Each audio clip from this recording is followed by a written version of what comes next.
Hello, hello. Having trouble even getting on today, so oh dear. You'll have to bear with me. Anything can happen today. Anything can happen. I'm going to pour myself a drink before we even start. Yeah. Oh, dearie me.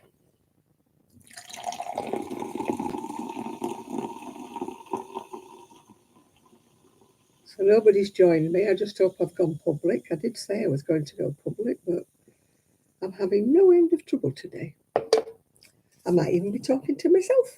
Who knows? Oh, hi, Nathan. I'm not talking to myself. Hello. It kept booting me off before I could go public, so I had to keep restarting it and restarting it. Why have I got a mark on my chin? We've got our fingers crossed, Esther, that nothing is going to go wrong. But as usual, we're not.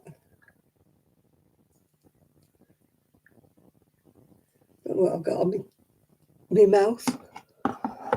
As usual, everything is in the lap of the gods. It wouldn't even let me go public before. It's a joy. Hi, Shad. Well, it's like great big, massive beads today. Don't know what you call them. They look like Sputniks and satellites and whatever today, don't they? Hi, Yolanda.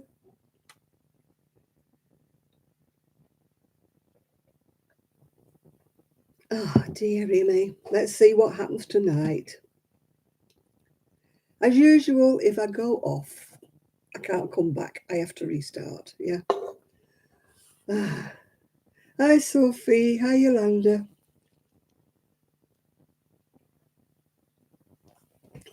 I filled my drink a bit too full. I had to bend my head to the glass.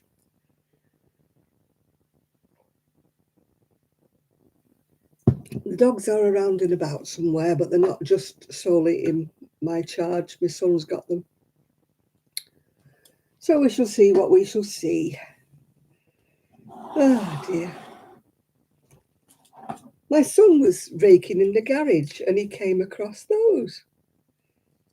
It's very stiff. It was my dad's. It's for punching holes in a belt. It needs a bit of WD-40 on it. I thought I'd lost it forever.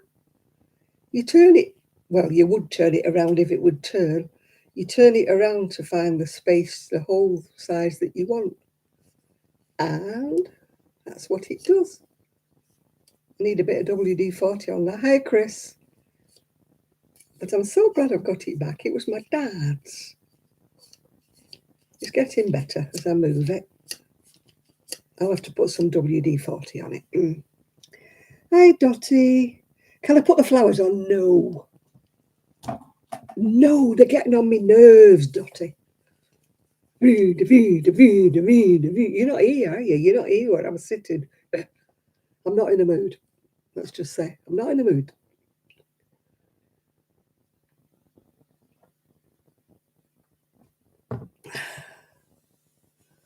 Oh. I bet that cowboy won't bug you again after you broke its leg. Is that me? Me? Did I break a cowboy's leg? Didn't think I did. Oh. I'm sewing up tonight. Sewing up. Oh dear. Oh, it looks like cowboy spurs. I see what you mean now. I wondered what you meant. I thought I've not been talking to a cowboy. Yeah, I'm finishing off a little jacket. I started it last week, but then I realised that I'd only bought 100 gram and it was going to take 2. Don't know why I thought it would only take 1. But it definitely takes 2. Yeah. And my friend's mad because she had a new pair of trousers on Thursday when we went out. And I remember at some stage thinking, she's got oil on the back of those trousers. And she then put a thing on saying, it must have come from the cafe seats. And I said, no, I'm sure you had oil on your pants long before we went in the cafe. So she goes, oh, I don't know where it came from. And I said, I wish I could remember when I saw it. And I would, but you know, when you don't like mentioning something, when somebody's got a big stain on their trousers, you don't like to say anything, do you? So I remember thinking, no, I won't say anything. She'll notice it when she gets home. And we had a son had forgotten to charge a scooter up. So we gets halfway there where we were going, and all we heard was beep, beep, beep, beep, beep. Hi, Connie. And her scooter was running out of puff. Anyway, a very nice man on Fleetwood Market that sells mobility scooters put it on charge for her. So we went into the cafe, had a sit down. There was a bit of a kerfuffle in the cafe, actually, nothing to do with us. But a dad was, in hindsight, very stupid, tucking his riddling toddler into his pram, holding a styrofoam cup of tea or coffee, whatever, dropped it all over the baby, the child. There was like about 4 or 5 people. Hey, Linda. 4 or 5 people in the, in the party with them. Why he didn't let one of the others strap the child in the pushchair or put the cup of tea or coffee down on a table while he attempted to put this riddling toddler in his pushchair, I don't know. But anyway, lots and lots of screaming and everything. Anyway, my friend's son was with us, so he went over to offer his assistance. Not that he could do anything about the kids' burns, but they were obviously holiday makers and didn't know where the walk-in centre was, which was just up the road. So he put baby, etc., and that in the car and ran them up to the walk-in centre. And apparently he had first-degree burns. I don't know whether that's bad or not. But I mean, I was a bit annoyed with the father. You know, why try to put a riddling toddler in a pushchair holding a hot cup of... I mean, it had got milk in it, so it wasn't as bad as it might have been.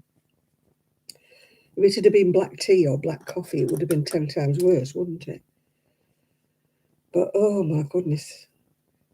I thought at first the toddler had a tantrum and thrown this tea, because it just went stuff all over our table, all over my friend's son's sleeve and everywhere. And I thought the baby had a, temper tantrum because he didn't want to go in this pushchair, but apparently no. It was Daddy who dropped it on. Hi, Julian.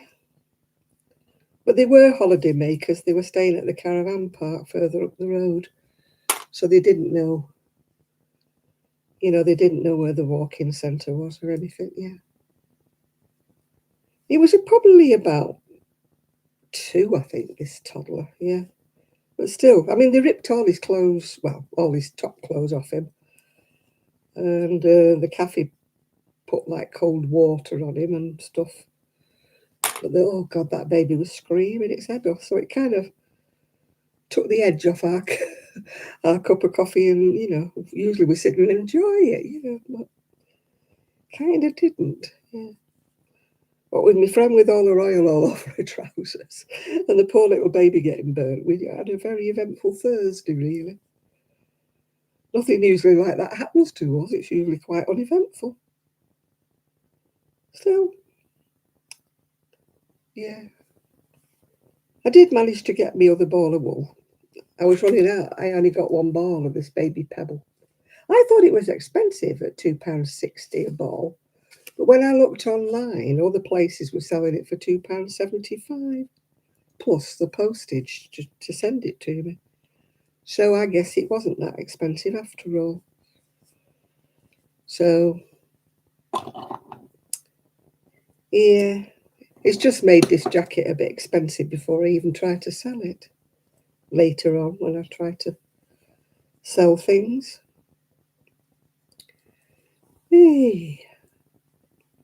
So I don't know what else has been happening in other people's lives. That's what's been happening in mine. Still got the dicey tummy. Still got the wonky camera, hence no videos, and the wonky PC, hence no videos. So I hope all of you are having a better time of it than I am. But, you know, we don't want to whinge, do we? Nobody wants a whinger. Oh, thank you, Linda. Yeah. I hate watching videos where people whinge from one end to the other, you know, it gets on my nerves a bit. Still, I'm sewing up the cardie. It's got little pockets on this. I mean, it's only a baby's size. What does babies want pockets for? They're not going to want a hanky, are they? I suppose they could put the pacifier, dummy, or whatever you want to call it, in the pocket, couldn't they? Suppose they could do that, yeah. But otherwise, why would they need a... There goes Rosie. Oh, gosh, that's lovely, Linda. As long as she didn't give it to you.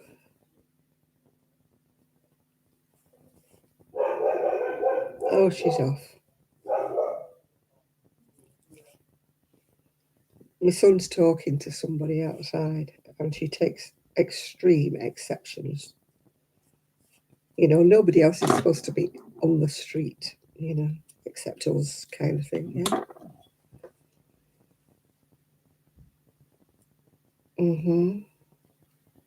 Hi, Seaside.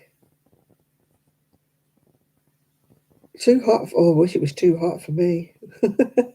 It was actually quite warm yesterday. It was quite warm and sunny. It was, but I was in the shed doing a bit of tidying. I always have picked the wrong days to do things. You know, when I should have been sat outside, shouldn't I? You didn't get the... Oh, well, that's good. Anyway, you didn't get COVID, yeah.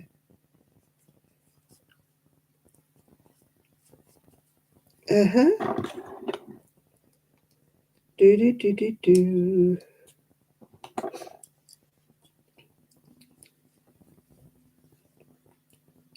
It's not been bad. We've been threatened with a load of rain. My daughter-in-law, she's at her daughter's today. She's just phoned up and said she's been talking to somebody and it's absolutely throwing it down wherever her friend lives. It's supposed to be coming here about 9 o'clock or something, but so far we're all right. I'm going to sneeze. I'm going to sneeze. Has it gone? Has it passed? I think it's passed. Yeah, well, I'd already said I was going to do things, you know, that on Thursday. So, was it Thursday? No, yesterday. Oh, you've got a yellow warning. We haven't got a yellow warning. We've just been promised thunderstorms, that's all. Oh, we do love a good thunderstorm, like not. You know me and my feelings about thunderstorms. I'm absolutely terrified of things. And I know it won't hurt me, and I know it won't do anything. And you can tell me all you want, and I don't believe you. You love a thunderstorm. Oh, I don't know. Terrify the living daylights out of me.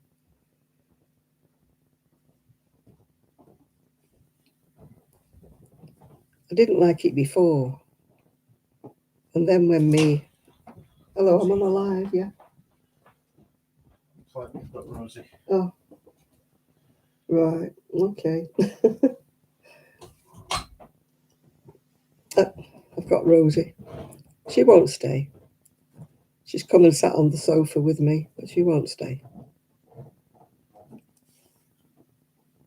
My son shut the door, so that means that she'll want to go out. You know what dogs are like? They're always the wrong side of a door, aren't they? I used to have a dog like that. He was always the wrong side of a door. So we shall time her and see how long she stays with me. She usually comes in here if my son's watching something a bit noisy. You know, he's a little bit deaf, so he turns his telly up a bit loud, and I think Rosie likes peace and quiet, yeah. A bit like me, really. Although, when I was in the shed, I found my little, what do you call it, CD player.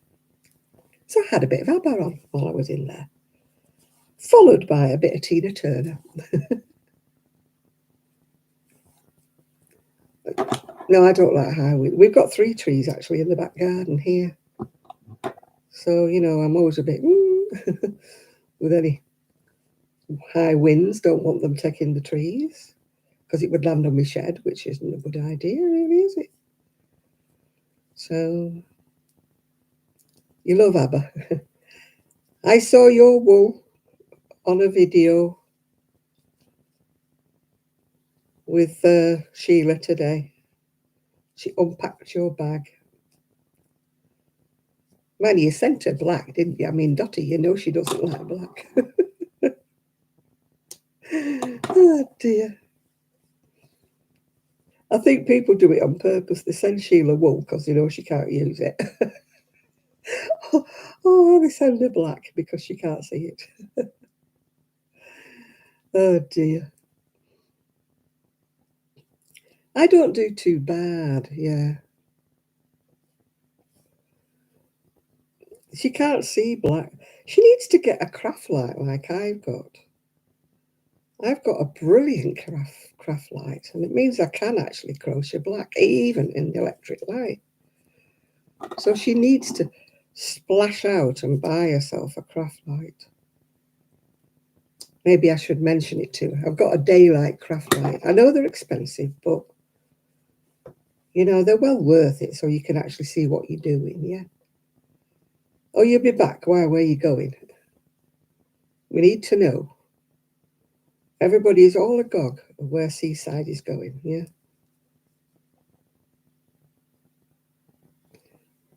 All right, yeah. And it's for you, Sophia. I haven't watched her.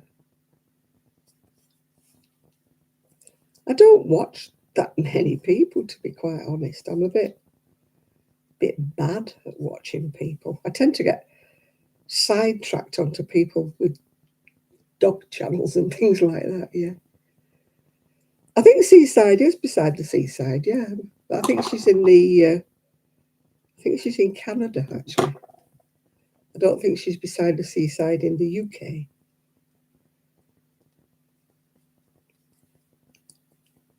Don't you hate sewing? Yeah, I get stuck on my favourite ones. I'm watching Stitch by Mrs. D because she's doing one a day. I haven't seen today's. She puts it up a bit later. Paula, Stitch by Mrs. D. She's doing one every day this month. So I've been watching that. I mean, Denise, I watched Denise doing hers, but now she's not doing. I think she's gone away actually now. But she's not doing one a day anymore. It's very tiring. I've tried to do it. I don't know how Sheila does it. I get so, you know, like, what do I say? I've run out of things to say. You know, I just can't think of things to say every single day. I just think I'm going to be boring. Manny Paula's funny. She'll go, "Why are you watching this? I'm so boring."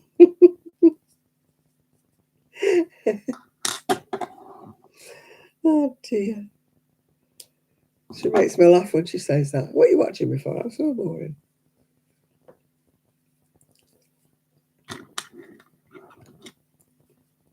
Why have I got all these ends?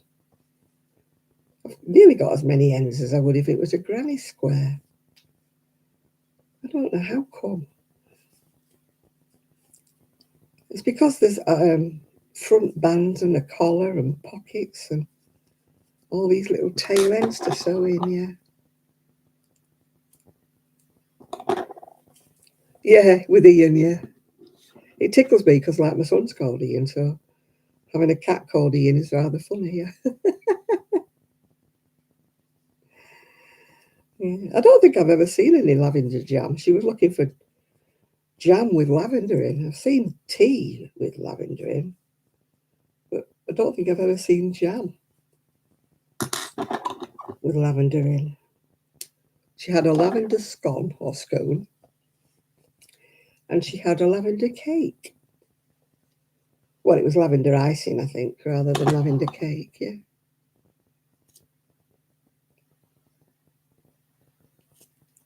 Oh,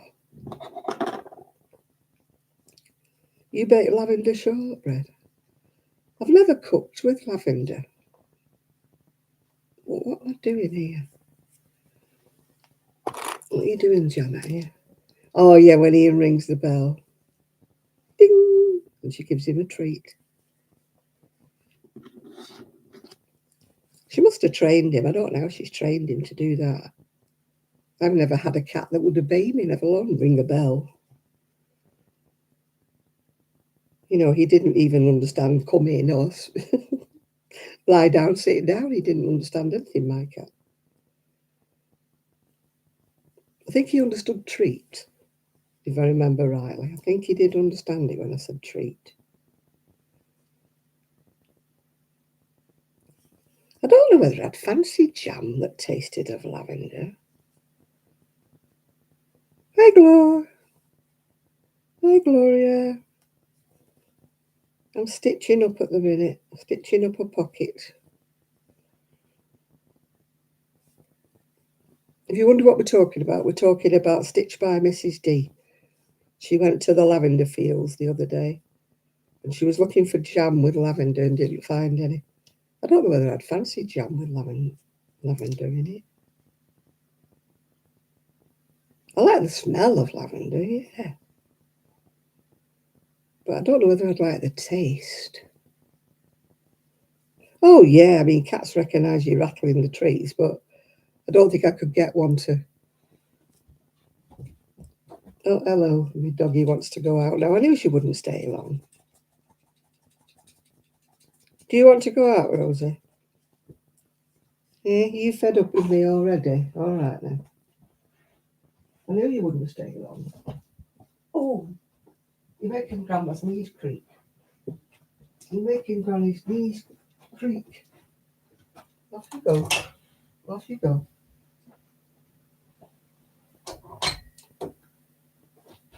I know where she'll go.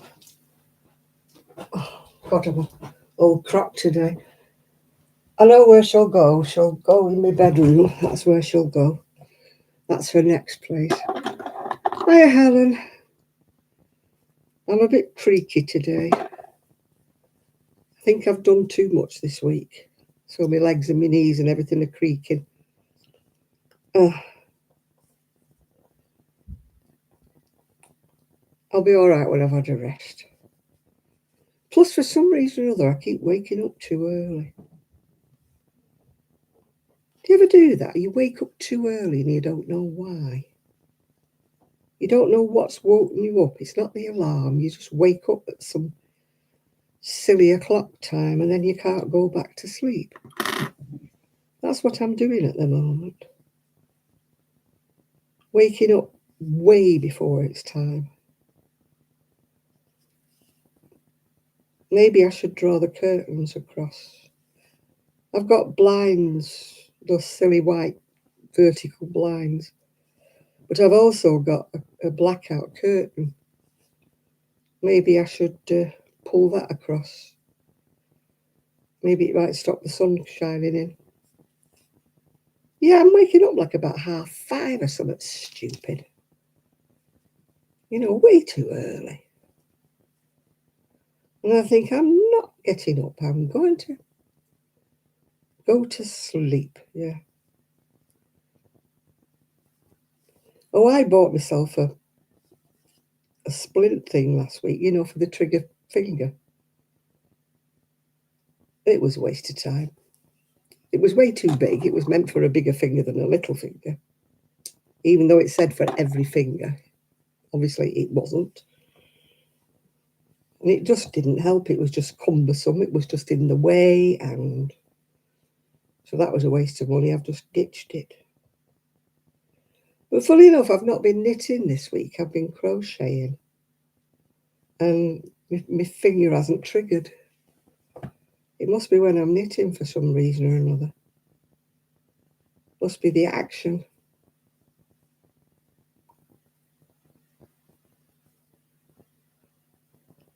I'm supposed to take calcium, but I don't. I'm supposed to take it for my bones, being geriatric, I think I left it too late with the calcium. I think I should have took it when I had my hysterectomy all those years ago. But they didn't tell me I needed to take that, yeah. Yeah, it's sore. It's sore all down there, and it's sore in my palm, all across there. Those two fingers in my palm.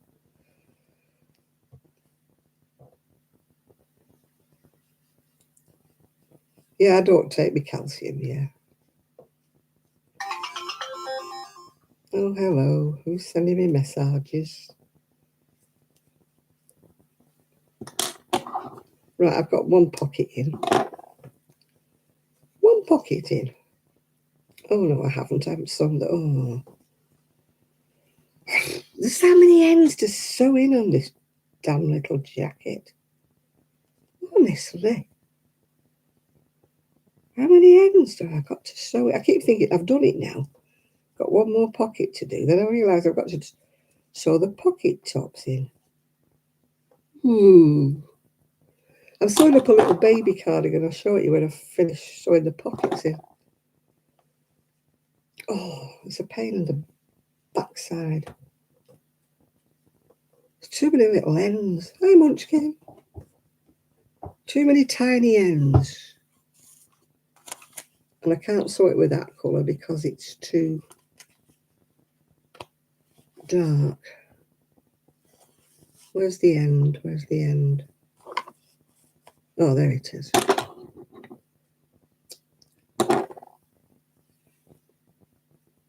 Oh, it's absolutely as well. Let's just say I took it with me on holiday when I was still married to my husband. So it's got to be well over 30 years old. Yeah, it's been with me on every holiday I've ever been on. Every holiday I've ever. In fact, it still smells of suntan oil, and I can't get rid of the smell. Despite the fact it's been washed myriads of times, I cannot get rid of the smell of suntan oil. It smells of bergamot. Yeah. If I'm going somewhere allegedly warm, I always feel cold in the evening. So I always need a shawl. Oh, how many more ends? My goodness, Janet, how many ends have you got to sew in? Flipping things. Yeah, I can't go to sleep without my heating pad on my back. Doesn't matter how hot it is. I cannot sleep unless I iron out the kinks in my back. Yeah. I've tried going to sleep without, but I can't. It's like a comfort thing, really, with me. I can't do without water bottles. Ever since one burst on me and wet my bed and everything through, I just don't trust the things anymore. Not very nice being woke up in the middle of the night, is it, with a wet through bed and everything. And at the time, I didn't have a protective waterproof cover on my bed, which I do now, just in case. Because when I didn't have one here, Rosie weed on it when she was only a puppy. So I've put a waterproof cover on the bed ever since. My gallbladder, yes, The doctor has advised me just to leave it and just see how it develops. If it gets any worse, I have got to go back to him and, he'll refer me. But he said it's far better at my time of life with my diabetes, etc., to just keep away from greasy food and see how it goes. I mean, I must admit the pain comes and goes. It doesn't stay with me all the time. If it did, if it was constant, I'd probably be more bothered. But to be honest, I really don't want any operations. Oh my goodness, Helen, you've got broken bones. You're like my friend, she can't. I keep telling her off. The other day, right, my friend, we were talking about what we would do if we ever won the lottery. You know, you get these silly conversations, don't you? What would you do if you won the lottery? I'd buy a big house with stables, says the girl who can barely stand up. I said, what on earth would you want stables for? Well, I love horses. I said, I'm not saying you don't like horses, but you can't get on a horse, so what would you want stables for? You need a winch to get her on. Why will it not? Oh, I see, it's got a tiny little knot. Why would you want a horse when you can't get on a horse? Yeah, I know it's awful when you break things. I only broke fingers. Well, I broke my wrist and I broke my fingers, but that is really handicapping when you break a finger. So goodness knows if you break anything else, how you cope. My dread is, I've got bad hips. My dread is breaking a hip. Falling over and breaking something. That's my dread. When you have something you dread about. I dread about breaking my hip.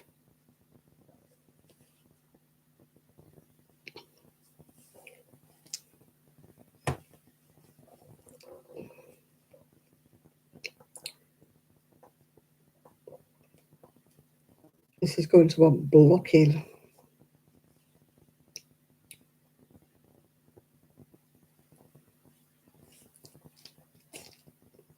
It's funny when you're falling, though, you tend to put your hands out to save yourself. That's what my mum did. And she broke her wrist and her thumb. She put her hands out to save herself. And the silly thing was, it was when I was engaged and I was collecting green wheat pottery. And and she'd bought me 2 egg cups. She treated me to 2 egg cups. And it's very expensive, even just 2 egg cups. So when she fell, right,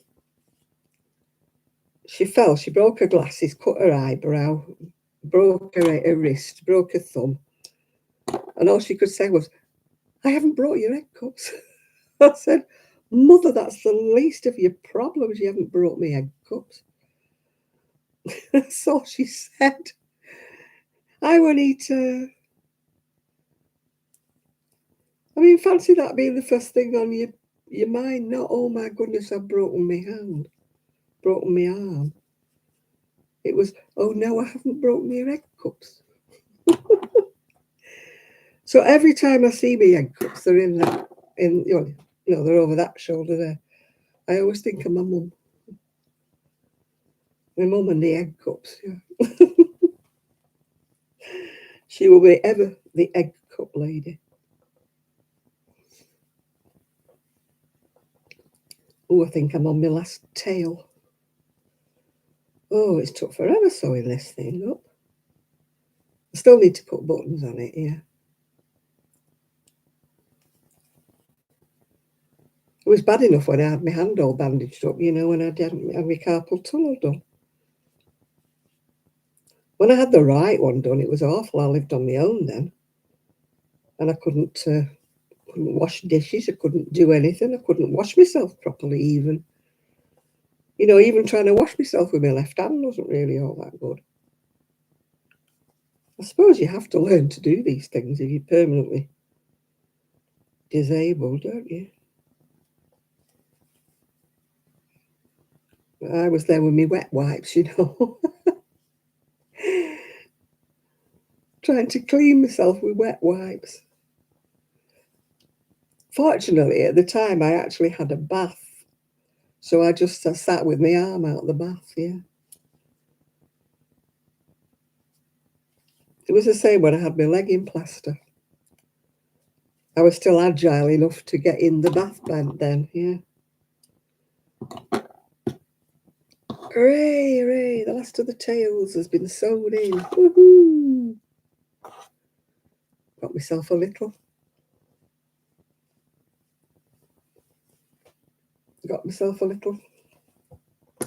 little pile of stuff. Right, that's what I've been doing.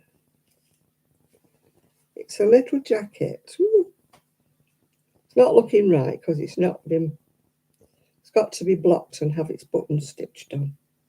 So you're not seeing it at its full potential. Little jacket. You know, the collar's curling and everything. It's front post, back post, if you're wondering what stitch it is.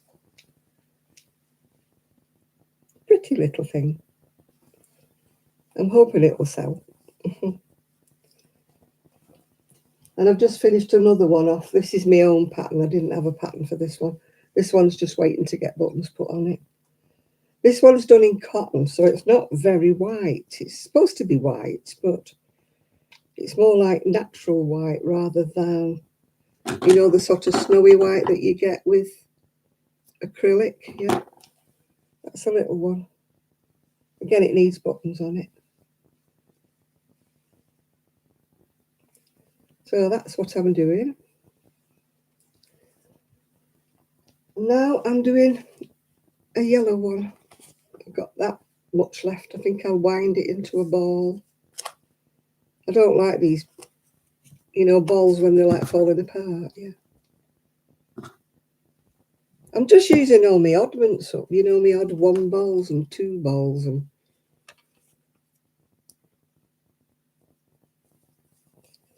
yeah, I got a plastic cover for my wrist this last time. It went up round past me. But it was still hard, you know, like to shampoo your hair with one hand, you know. I mean, when I had my other carpal tunnel, I lived near my niece and she used to come round and wash my hair for me a couple of times a week, yeah.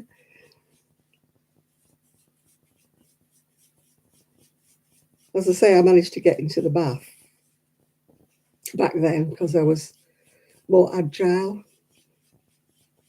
back in the day.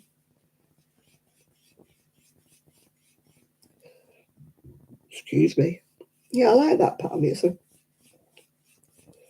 supposed to be done in 4-ply, but I usually do it in double knit, but I forgot I needed 2 100 grams, which kind of makes it pricey. You know, when you're trying to sell something. What am I making? I've been making 2 little baby cardigans, Jill. I made a little, it's not very white because it's cotton. It's 100% organic cotton, would you believe? Although you never get your money back, do you, when you charge it? And then I've been making a little jacket, which is rather cute. In front post, back post.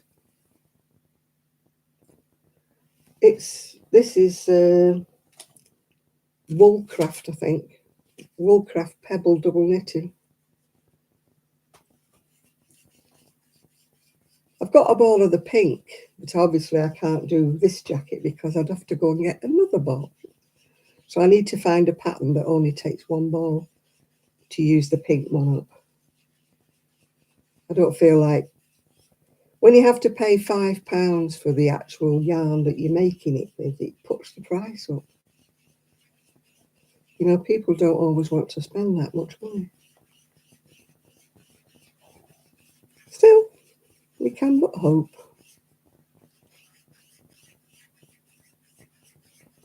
One day I'll put them either on Ko-fi or I'll put them them on eBay one day. I did sort out a little bit of cotton, but my friend wants some of it first. She wants first dibs. I need to take photographs. I think she wants with the gold coloured one. Or she might want some of the beige, I don't know. When I was sorting through my cotton, the amount of cream and beige and whatever. Oh, God, I don't know what I was thinking. So many shades of beige.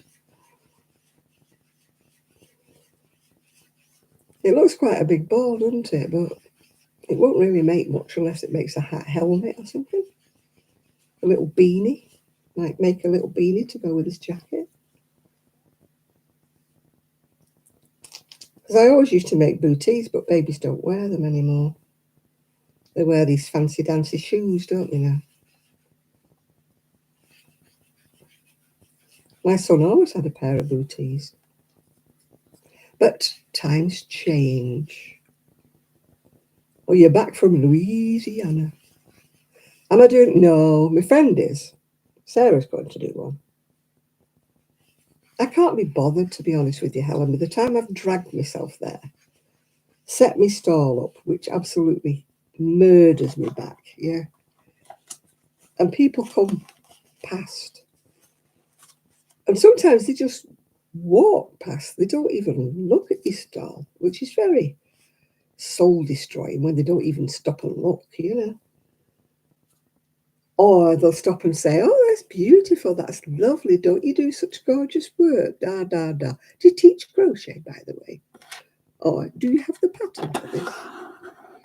Nobody ever wants to buy anything at these craft fairs, so I think, no, sack it, throw the towel in.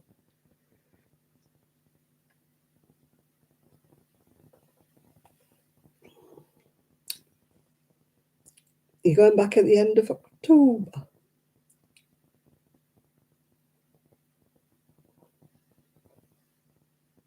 That tastes nice.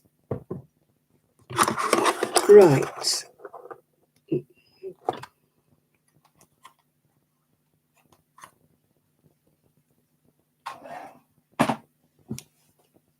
All right, let's get the other piece. Yeah, I bought a pinky lilac one. Pinky lilac-y one at the same time as I bought the blue. But I only bought one and I'm not going back for another. Your daughter's having back. Oh gosh, I wish her joy with that. I'm knitting with this at the moment. Stylecraft Special. Well, I'm not knitting at all. You're telling a lie, Janet. You're crocheting. I'm just doing. Just doing a little V-neck cardigan. That's the back I've done. Yeah, I went to the market just to get some buttons. Fatal, isn't it, when you go past a wool store to sell buttons?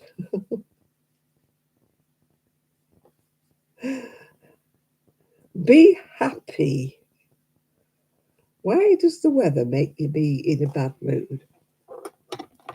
If I had hot weather, I'd be in a wonderful mood.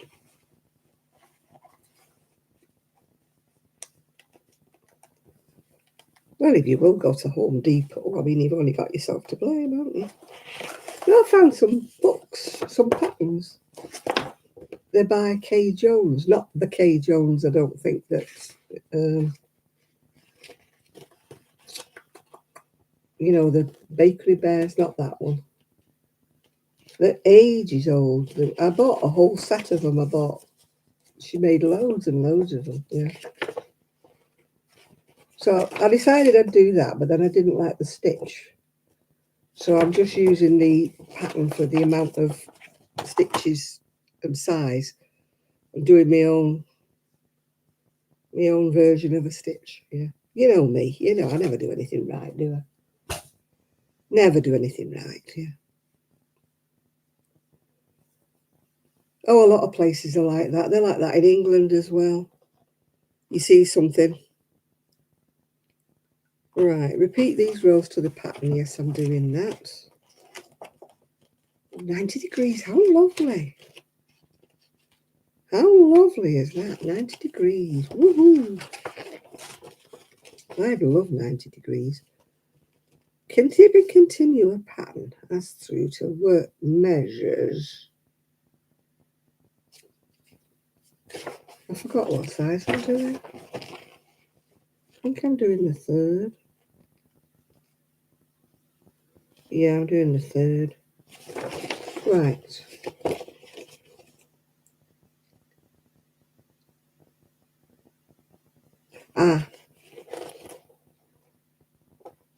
It's supposed to be. Oh, yeah, it is. A V-neck, yeah. Keeping continuity of pattern. Continue until work measures 14 centimetres. Okay, can do that. Oh, 60 degrees, you might as well come and live in England. 6 degrees is a hot day.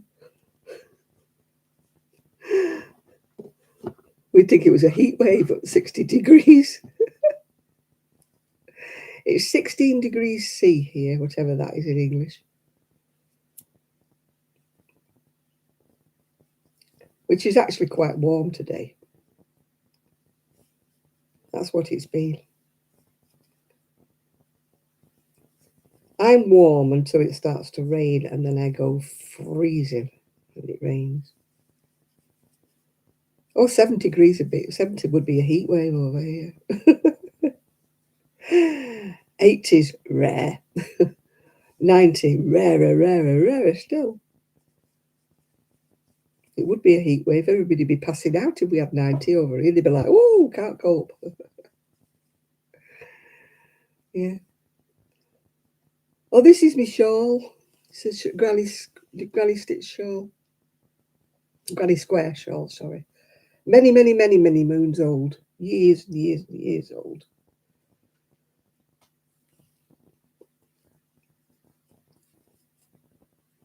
You're so lucky having lovely weather like that.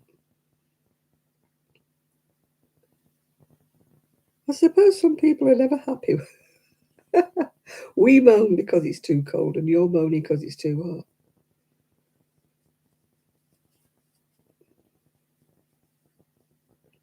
Oh dear. And you have to tell her it's lovely, do you? Seaside. Oh, we all like our own cooking, let's face it, don't we? I made an egg today with my dinner, but I popped the yolk, and I don't like that when I pop the yolk. Excuse me. Hello. Hi, Deb. I only like it when my egg yolks are runny. Anyway, I left it in the pan before I washed up and that. And my son said, oh, the dogs will have that in the morning. So at least it not went to waste, did it? I hate it when I break the yolk and it flattens out. Ugh.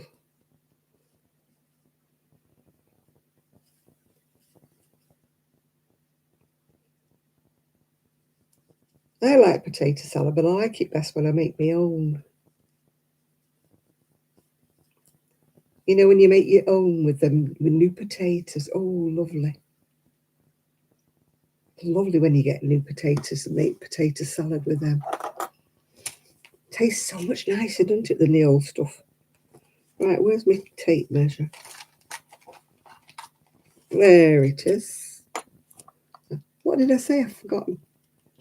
Forgotten how many inches I need. 5.5 inches.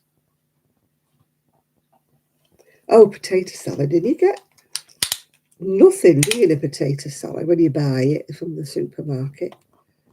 Tiny little pots, yeah. It costs a fortune, doesn't it? It's the same with coleslaw. A little pot of coleslaw costs a bomb.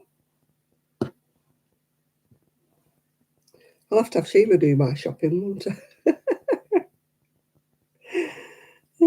She finds all the bargains. But she trips about, you know, she's got a car, like, so she can go to different supermarkets, whereas I'm a bit more limited.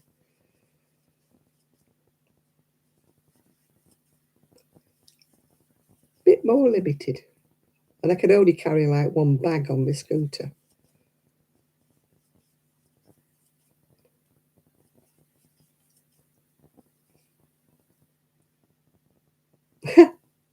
I was eating some sprouts today. My son said, well, I've never seen anybody have egg and chips and sprouts before. And I went, they needed eating. They were getting past the sell-by date.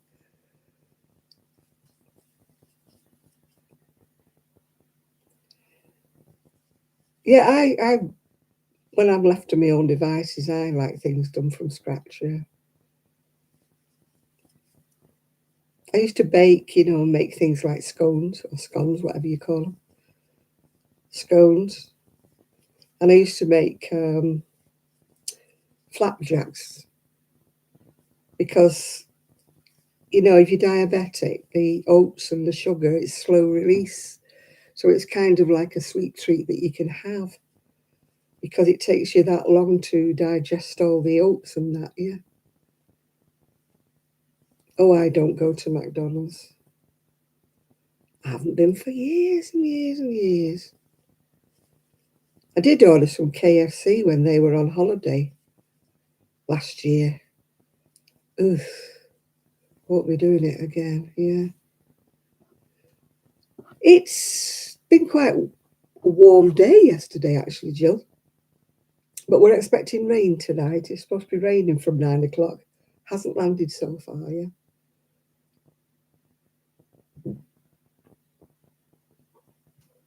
No, I don't like McDonald's. I don't know why kids love it so much. Fortunately, my son he was never a fast food kid. Like some kids want fast food and that. I'm making a cardigan now, a little baby cardigan.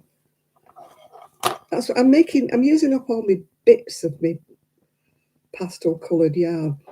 I had a lot of pastel coloured yarn. If you remember, I did a throw all in pastel colours that my daughter-in-law wanted. And I bought enough to make two, and I never made the second one.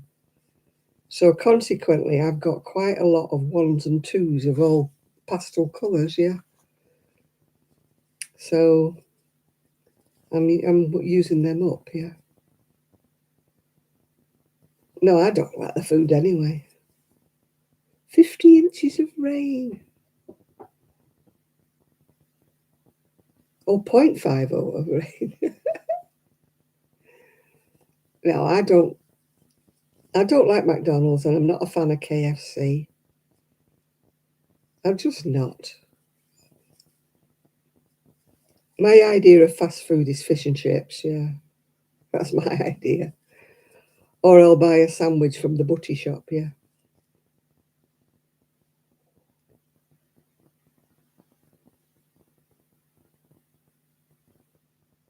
Fentex, I've not heard of that. Fentex? Anybody else heard of Fentex yarn? Yeah, I love fresh fish. Beautiful if it's fresh. I think I told you I got some fresh fish the other week from a vendor in Cleveland. Won't be getting it there again. £15 for two. A piece of cod, enough for two meals. I thought, a little bit out of my price range. Maybe not to some people if they're well off, but when you're on a budget, that was a lot of money to me. Could have bought some frozen, but I prefer fresh, I was spoiled, you see. I used to go to Berry Market and they had, such good bargains, yeah.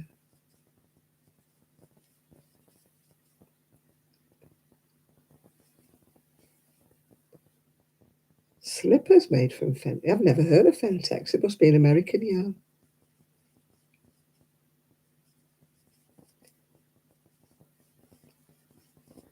I've never really worn hand-done slippers. Not really. I'd be frightened of slipping, if you didn't have carpet, if you had wood flooring or something. Oh, it's Canadian, is it? Yeah.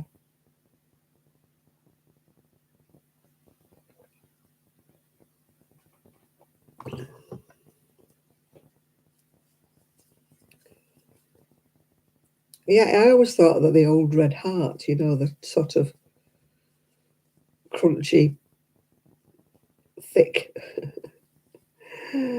would be great for slippers, yeah. Oh, nearly all the wool comes from blinking Turkey these days, or China, doesn't it? None of it ever comes from anywhere else these days. In tiny little writing, it always says, you know, from Turkey or from China. I must admit, I prefer Turkey wool to Chinese. I mean, this, I don't know where this is from.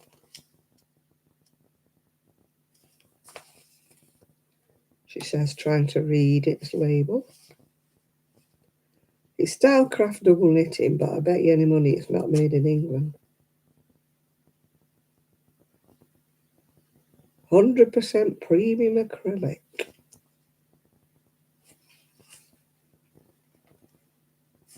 What does it say?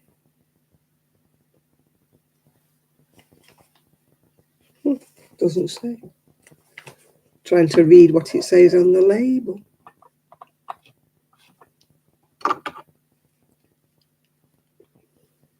Oh, I like James C. Brett. It's lovely. It's Turkish. Made for Stylecraft under licence in Turkey. You might not gathered. Nothing's ever made in England anymore. Yeah, they've cornered the market. I mean, at one time, Turkey, the wool used to be awful. It used to be like, you know, rug wool.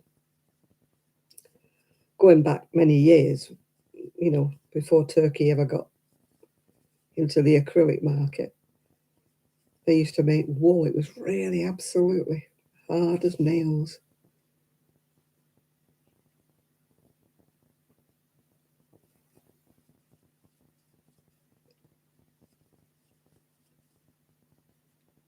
Yeah, I like JC Brett. I love their chunky. Marble chunky and marble double knit.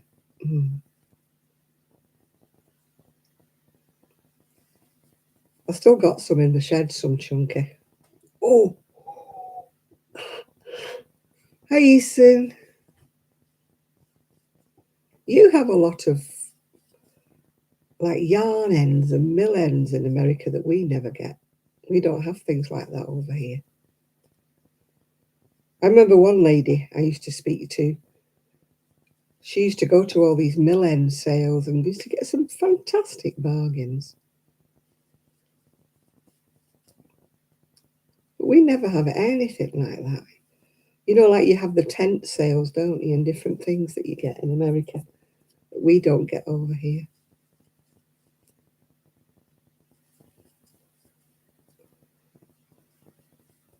You know, if you go to any of our wool events and stuff, gosh, they're so expensive. It's all the hand-dyed stuff. You know, 25, £30 a little skein. It's all beautiful, don't get me wrong. It's absolutely gorgeous, but not. It's out of my price range, let's just say.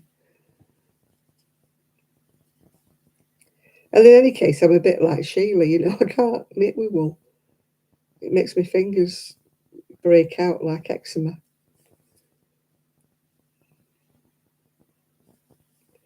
Yeah, I used to go to these wool fairs and exhibitions and that years ago.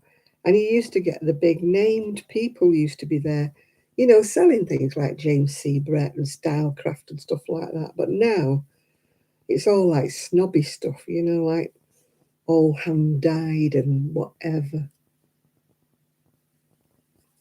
Yeah, we don't have anything like those mill end, you know, mill end sales or anything like that. I mean, I can remember at one time years ago, you used to be able to go, I think it was once a month on a Friday, to one of the mills in Yorkshire. I think it was Surda, I'm not sure. And you could buy their stuff from the mill shop, you know. Some of it was like slight second, some of it was missed dyes. You know, if the dye wasn't dead on, you know, the right colour, they would sell it. It was like a mist dye. But they stopped all of that now.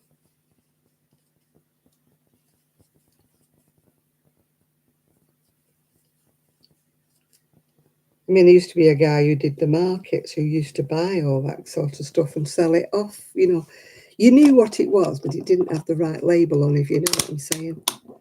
It used to be, you kind of like, oh, that's Peyton's, I can recognise it. That's so-and-so, I can recognise it. But it didn't have the right label on. But they were really, really, you know, cheap compared with what a full price was. There'd be something slightly wrong with it, you know, to be, like you say, slightly off colour. Oh, hand dyed, yeah. It's beautiful. I'm not knocking anybody who can use it. But it's for small projects, isn't it? You know, you wouldn't... I'd be scared of washing it if I made a sweater. I'd be terrified of shrinking it or something. You know, because I'm not the best of washers. I think because I can't feel the temperature of the water, you know, my water could be too warm, you know, when I'm hand washing it. And even though your washer says, whatever, cool wash for woolies, I don't trust it. Not with me woolies.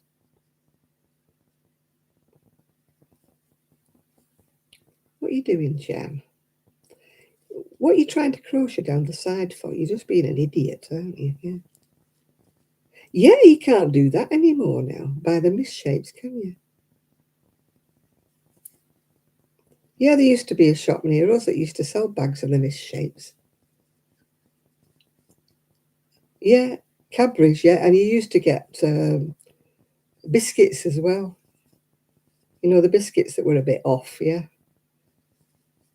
We've got a Cadbury's shop near here on Affinity, but it only sells things at the same price as everywhere.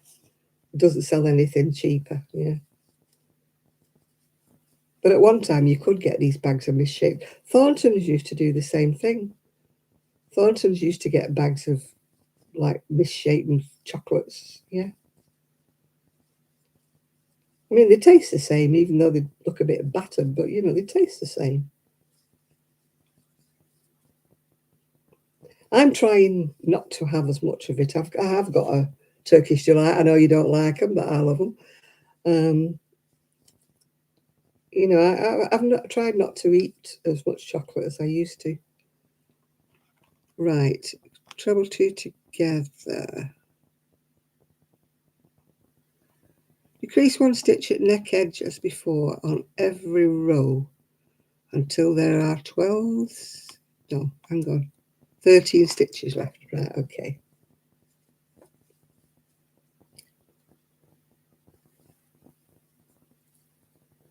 Oh, I used to have a real chocolate craving when I still was young enough to have periods, yeah.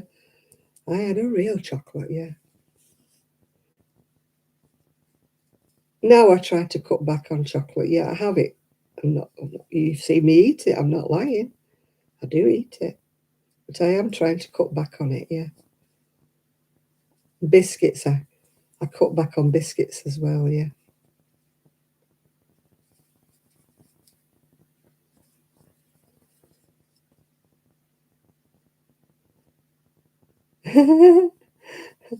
My mum used to work at a cake place, but they used to sell biscuits as well. And we used to get broken biscuits, you know, in a tin, like a misshapen assorted, yeah.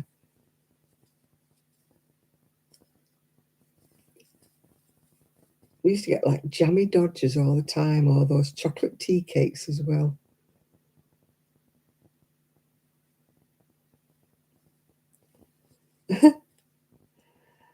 I always had my chocolate in the fridge, but of course, if I put it in the fridge now, it would get eaten.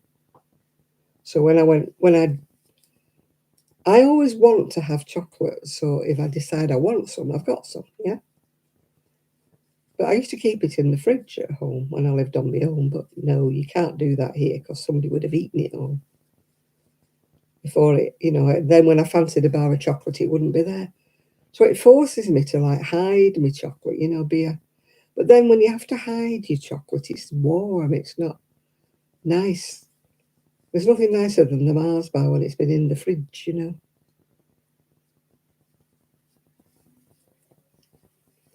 Oh, one. I've heard of one. Is it Z? Oh, stop it. The computer's making whirry noises. Stop it. Like the fans working overtime.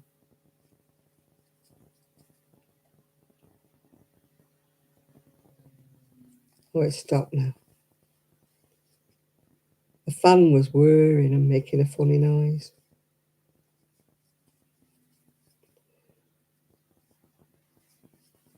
Oh, they eat anything here. If there was chocolate in the fridge or biscuits in the tin, then they eat them. They may not buy them, but they eat them. Yeah, it could be.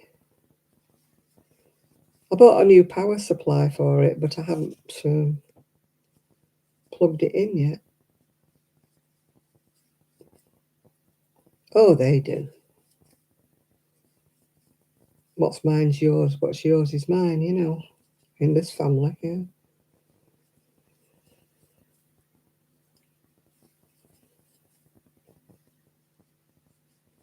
I went in the shed and left 2 biscuits. Irene said, "I'm just eating your biscuits." I said, "Oh, all right."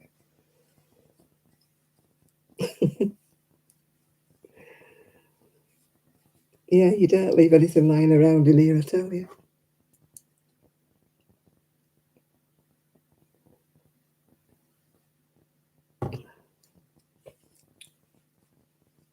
Still, never mind.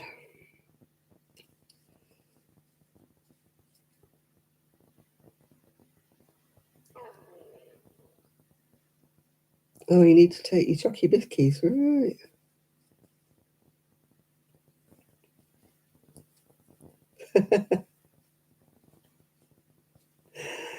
Yeah, I think you should do that. It used to be bad when you worked anywhere and you put your dinner in the fridge at work. Somebody would always nick your milk. Or I've only had a spot out of your milk. Yeah, so has everybody else in the office. They've all had a spot out of my milk, yeah.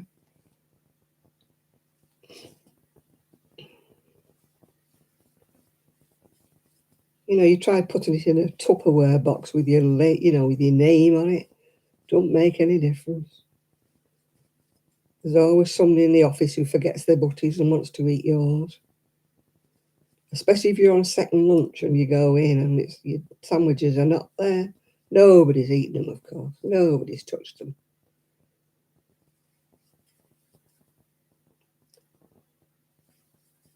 But milk was the worst. Then I changed and I started having my coffee without milk, so they had to find somebody else's milk to steal.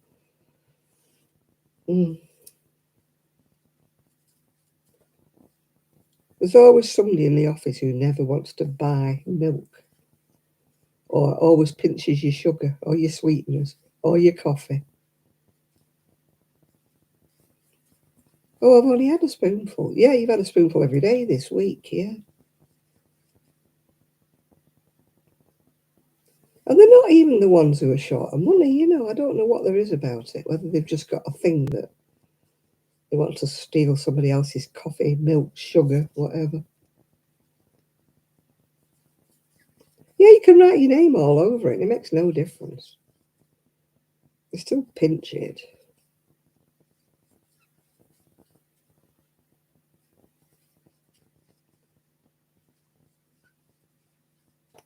You go there and they've left the empty Tupperware in the fridge, They've eaten your butty and left the empty Tupperware there.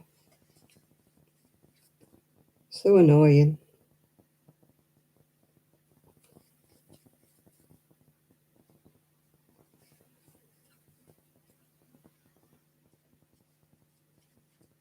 And you kind of always know who it is, don't you? But you can't really come out and accuse them, can you? Because you don't see them do it. But you all kind of have an idea who's done it, yeah.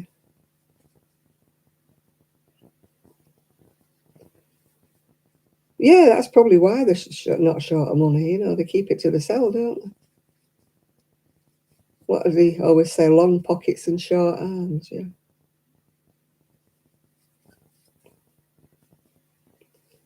Yeah, my dad, when he was a butcher, used to tell the tale of these people who lived in these really posh houses, you know. And they'd come in and they'd be asking a quarter of this and half a pound of that. You know, he said, and he knew he had a family. And he used to wonder how they'd spread so little bit of mince, you know, around people. And you get people who don't have any money, you know, buy at least enough mince to make a dinner, you know.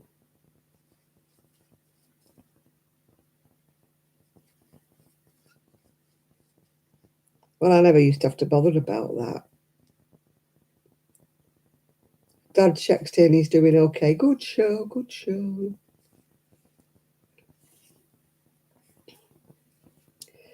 Yeah, it was before roofies and things like that, before people did things to drinks. I mean, I'm from a generation where nobody spiked anybody's drink.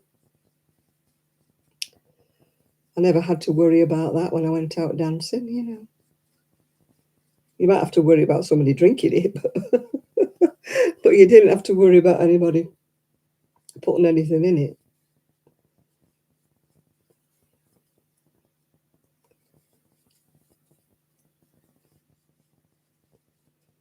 You know, you not only dance around your handbag, you dance around your handbag and your drink.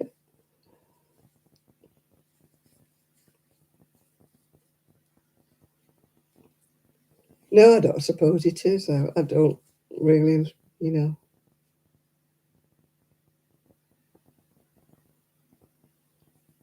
Oh, he sat on the sidewalk steps. I don't blame him. I'd sit down as well. I can't stand for too long. I have to lean. I cannot. Oh, I can't walk. I can't stand. It's very annoying. You know, people see me walking and they think I can walk. I can for a little bit. Hi, Lizzie.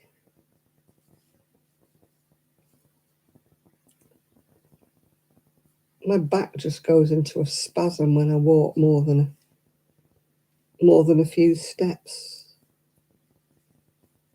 I wish I could walk. It annoys me.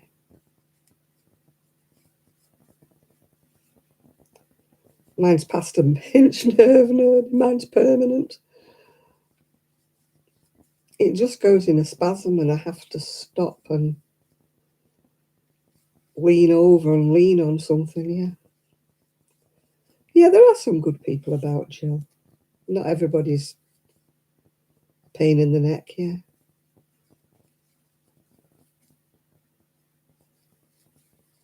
I mean, sometimes if I stop on my scooter, say I've got a phone call or a text message or something, so I stop my scooter, like, you know, to read the message, or I might check on my sat nav map, you know, to see if where I am, literally, you know, where my bearings are. And there's always somebody comes and says, "Are you okay?" You know, there are some really nice people about. When I did break down, a young man pushed me all the way back home. I kept saying to him, "No, no, no, leave it, leave it. I'll get my son to come." No, he insisted on pushing me and the scooter back home. He must have had muscles of steel.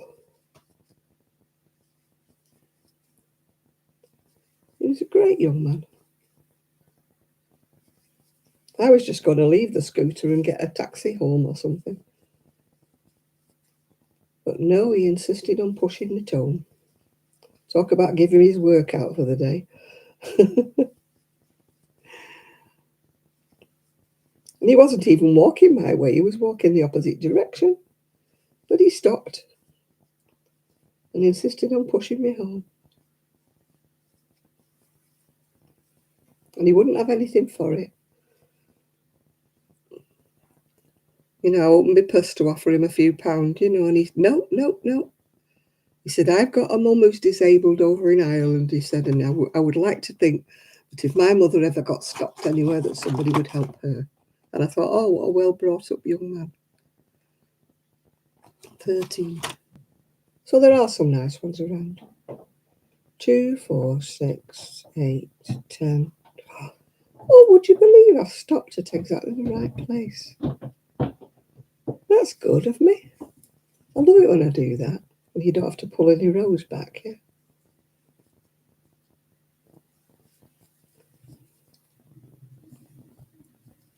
What shows have I been watching? Nothing much on the television, actually. I've been watching... what have I been watching? Well, the ones I've been watching are finished. I was watching Whitstable Pearl, and that's finished. No, it's my son clumping about upstairs. What else have I been watching? Oh, Queens of something or other. It's an old one. I've watched it before. I'm sick of watching Vera. I've seen them all for about 3 or 4 times. Same with Midsummer Murders. Well, there's no new Agatha Christie's, is there? You know, it's everything I used to watch is all finished now. And it's all the old stuff again.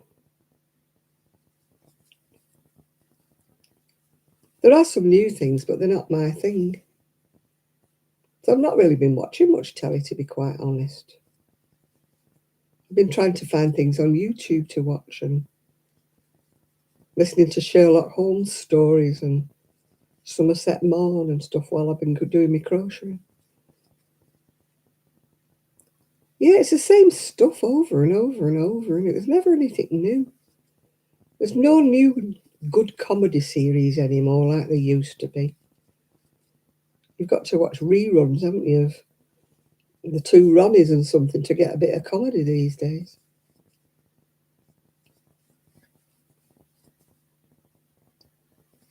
And I hate... Yeah, Paula. I'm so happy, Paula. I haven't watched today's because she must have posted it after I looked. Yeah, I watch more videos than I watch anything else, yeah. As I say, I listen to these short stories and things. So I can crochet while I'm listening to them, you know, on YouTube.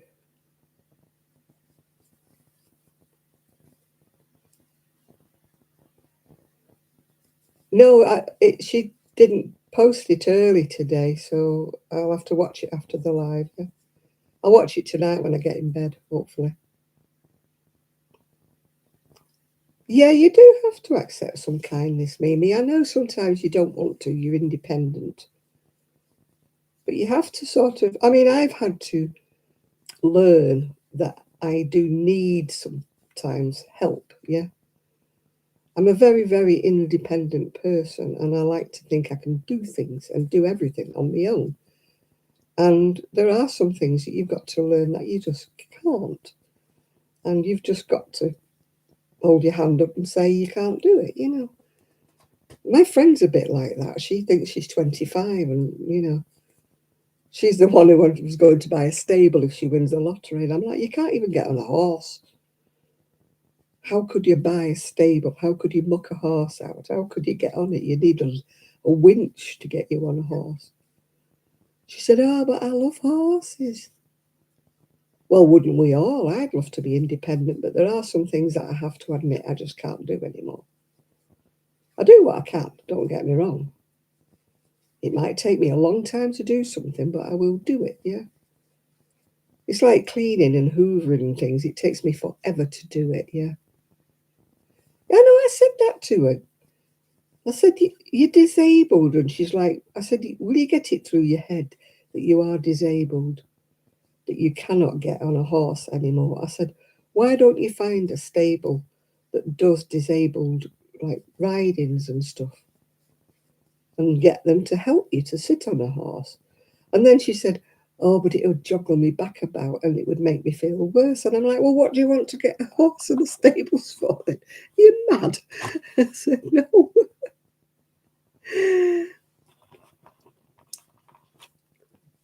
She just can't accept the fact that she will never. She used to ride horses, you see. She will just never accept. And she used to go to the gym. She was a trainer, you know, for a gym. But she's disabled now and she just can't get it in her head that she can't do it anymore. It took me a while, you know, to find, you know, to deal with I needed a scooter and I needed, you know, to do things, yeah. Yeah, it took me a long time, Chris, to realise that I just couldn't do things, yeah. I lie in bed in the morning and, you know, if I'm in a comfy spot and I'm not in any pain, and I plan what I'm going to do for the day. But by the time I've been into the bathroom and by the time I've had my breakfast, my brain is saying, well, that's you finished for the day, isn't it? I mean, I was tidying in the shed and I have to sit down, you know, every few minutes I have to sit down, do 2 or 3 things, sit down, yeah. You know, I just can't, my brain won't accept the fact that I can't do it anymore. I get so annoyed with myself.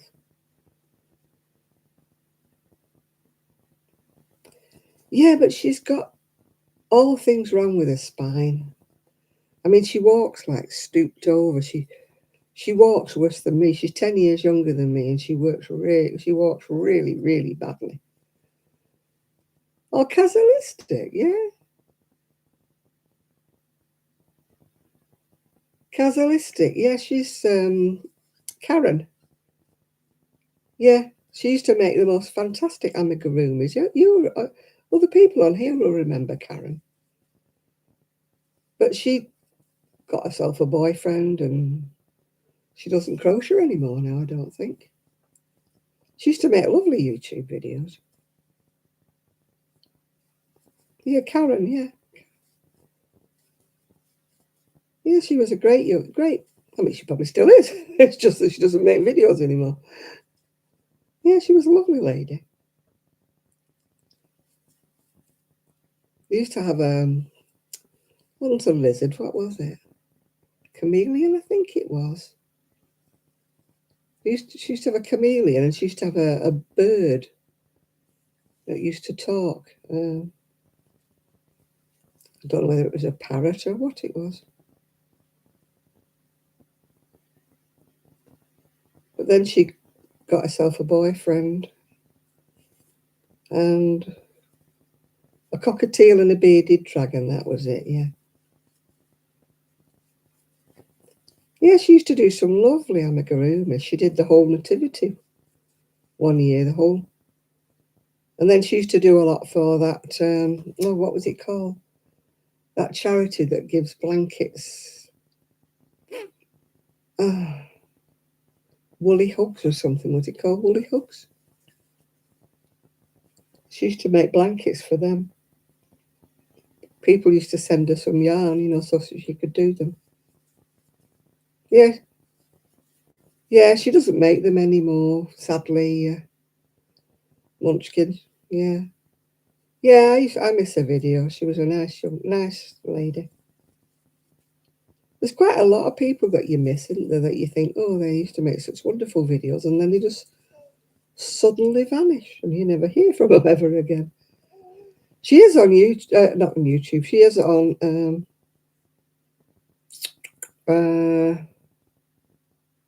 Facebook. She's on Facebook, but she's not crocheting anymore. Well, she may be. She just doesn't make videos. Oh no, I wouldn't give up my crocheting. Oh, some people's videos, I really do miss them. They were great, their videos. It's like that other lady I used to, she used to homeschool her 3 kids.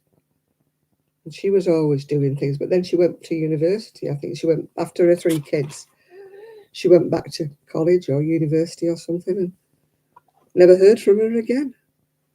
She did put a video up about 2 years ago saying, I'm back, but she never came back.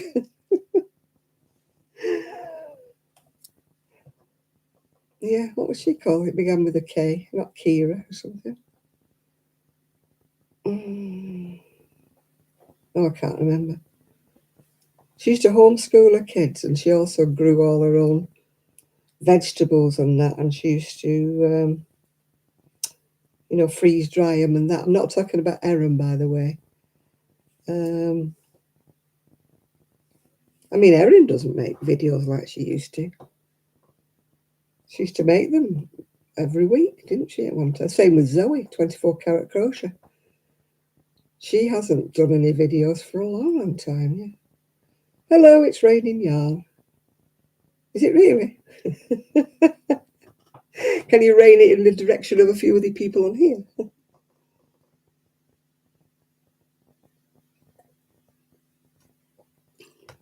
I've heard of it raining men before. It never rains men in my direction. Not that I would want it to. I'm not that bothered. Needlework stand that was it made out of gold. I'm going to eat my Senti. I buy those books every year.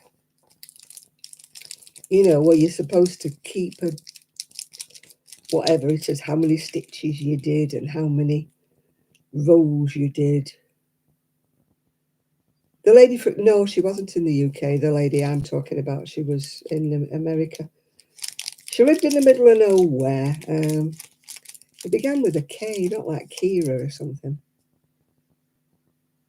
And she had 3 kids she used to homeschool. And oh, is it Ross? Raining yarn.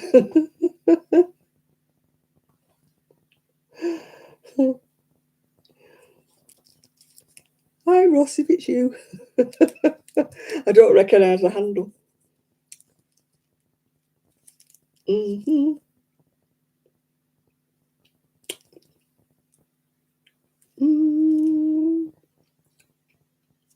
Yeah, 550 for a needlework stand. It must be mental paying that kind of money. I'm just trying to think of that lady's name. I won't be able to find it because I can't look at my... She's still on my favourite list on YouTube, but she hasn't made any videos in a long, long time.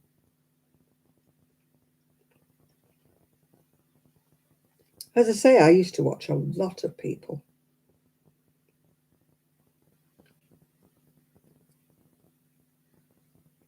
Oh, I wouldn't pay 550. I'd want it made out of gold for that kind of price.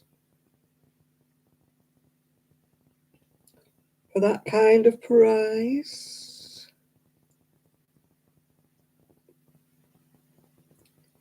Oh, Elise has made a video, Catching the False Spirit. She buys all these lovely vintage dresses and that, but she only ever buys them in her size, which is tiny, tiny.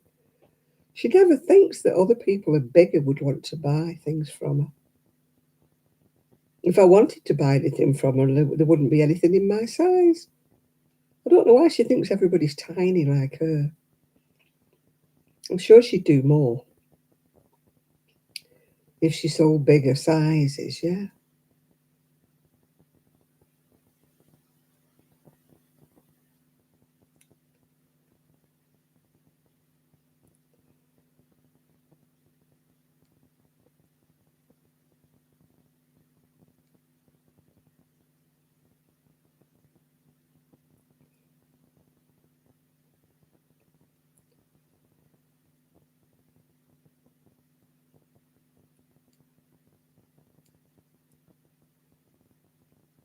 No, I can't think what she's called. Tell you, I'm fascinated watching at the moment. There's a lady in Canada. They bought this house and it absolutely wrecked it and pulling it to pieces and then rebuilding it all. I'm just fascinated watching them doing it. She makes a video every week. She's called Jen. Is it Jen B or something? No, I can't find what she's called. No, I'll remember it when I don't want to.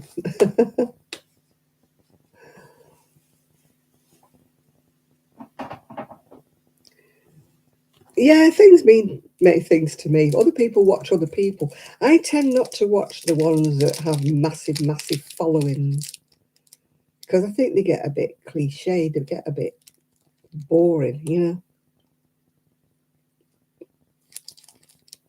Every week they're doing the same thing, or they're doing giveaways, or they're doing whatever, and I get fed up with it.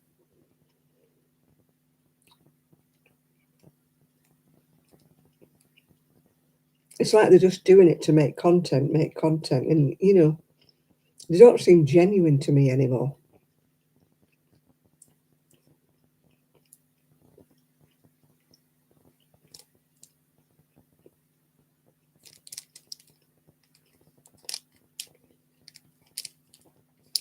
I'd rather see less of some people and them be more genuine. Not in it for the money, not in it for what they can, you know what I mean.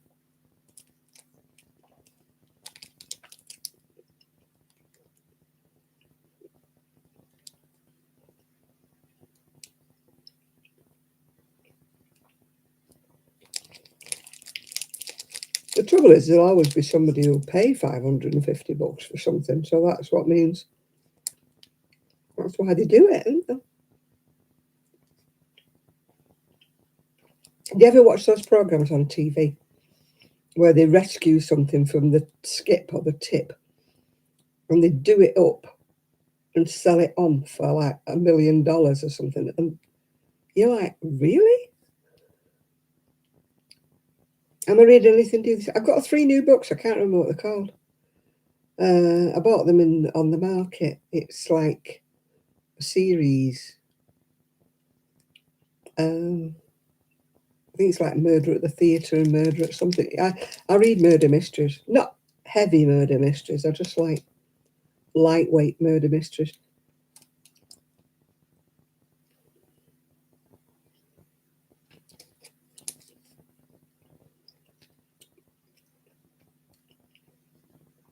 I don't get anything for mine.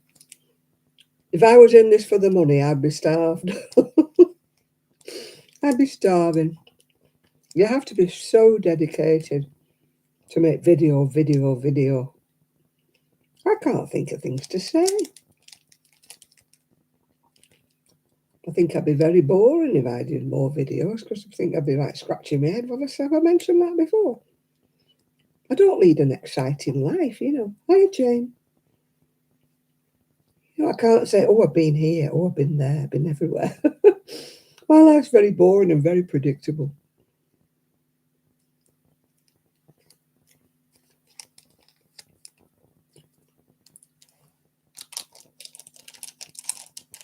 I think if I was getting paid a lot for it, then I would maybe drum up more enthusiasm for making more videos.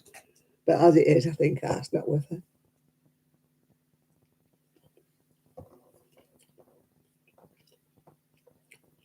No, I've not watched The Yarn Addict. Is he a knitter or a crocheter?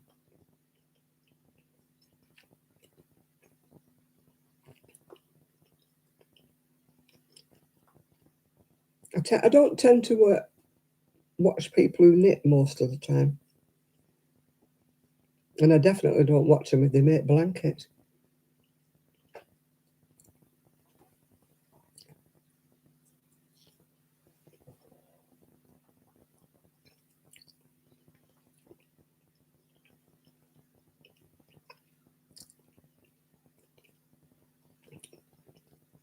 What's the content of his videos?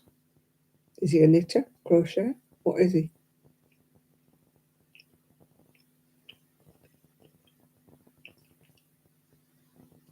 He crochets, yeah.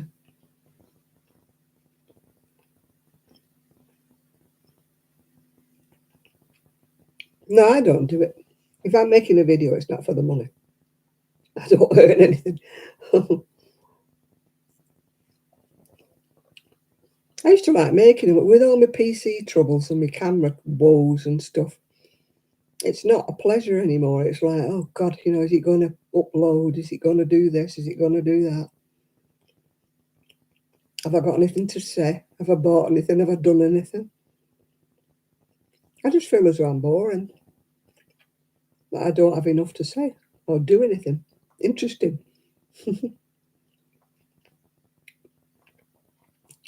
I'm not like Mrs. D, who went to the, you know, the lavender fields and stuff like that. I'm sub to a lot of people, but the people I'm sub to don't make videos very often, so it doesn't get out of control for me.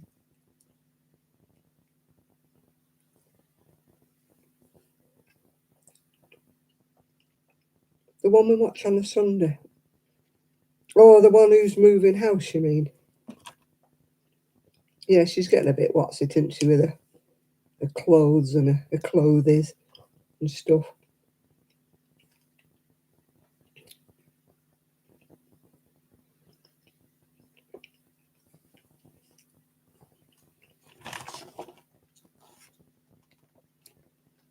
Well, it's like Elise. I mean, Elise, I like watching her, but she's all the same.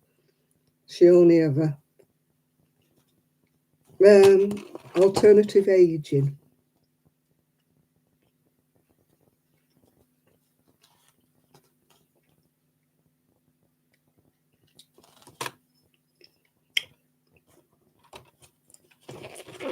She's just moving house and she's always plugging something like that AG1 stuff. You know, I've got a coupon for this and I've got a coupon for that, and I'm like, I'll give over. And it's really expensive stuff. 1, 2, 3, 4, 6, 7, 8, 10, 11, 12, 13, 14, 15, 16, 17, 18, 19, 20, 21, 22, 23.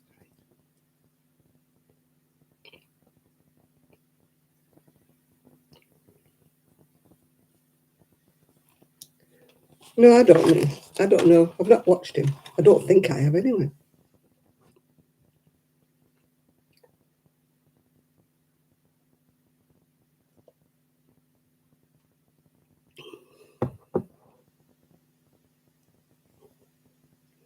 Oh, there's a lot of people don't want to know unless you join their private whatnots and pay to be a member or something like that. I think I'll give over.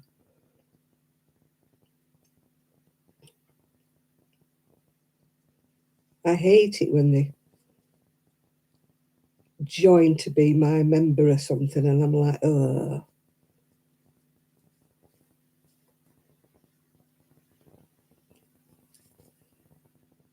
I just don't want to. If I want to watch them, I'll watch them. I'm not paying to watch anybody. I don't care how good they are. I ain't paying. I don't want to be one of the fan club fans or whatever it is.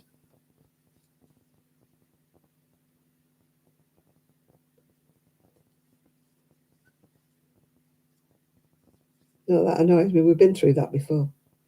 Patreon and all that stuff. I don't want to know.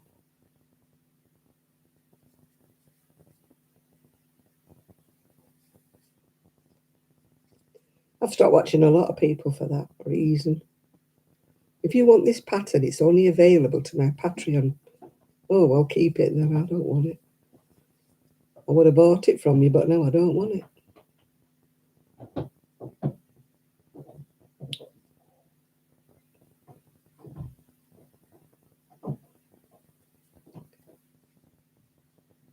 Oh, is he one of them? A bit like Mikey.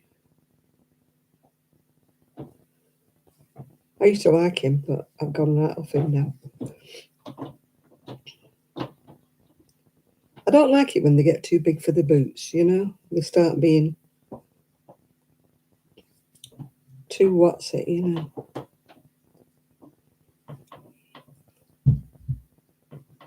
Oh, I won't pay anybody, me. I've not joined anybody's clubs or fans or whatever. As soon as they start that business, I don't watch them anymore.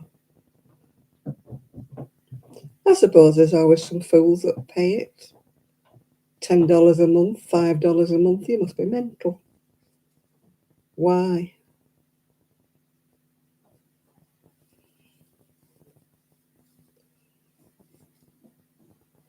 No, not me.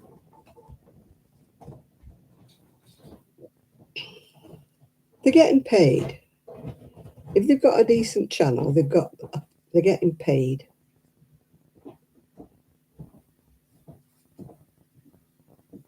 So don't be greedy and start wanting even more. I used to watch Mikey when he first started off. He got a bit big for his boots.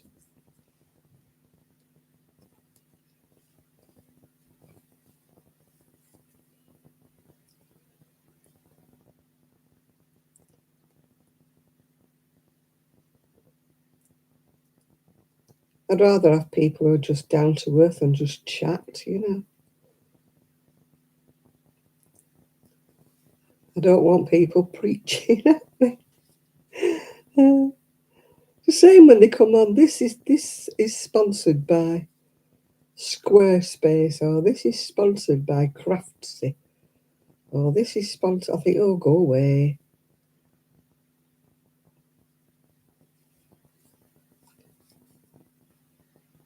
So then you have to. I just skip past it when they start giving all the blurb about what this is and that is. I just go till they start talking about crocheting again or something else. So they lose me. I don't watch all the blurb when they're advertising something.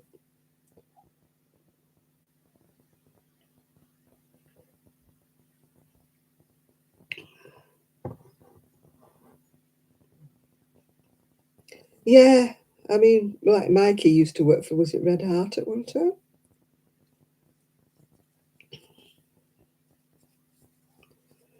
And they're affiliated to one company. It makes it difficult to be sort of impartial, doesn't it? Yeah.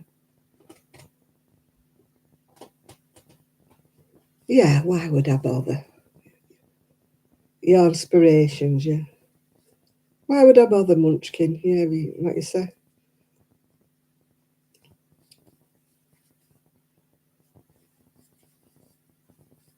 I don't want to know. I'm not paying $5 a month just to get a pattern that's probably somebody else's. As we said before, there's no such thing as new designs. They're all the same, aren't they?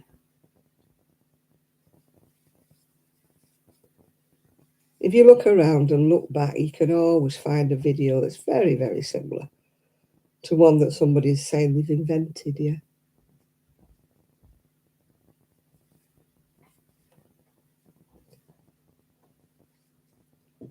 I've not watched him, so I can't make a comment, yeah.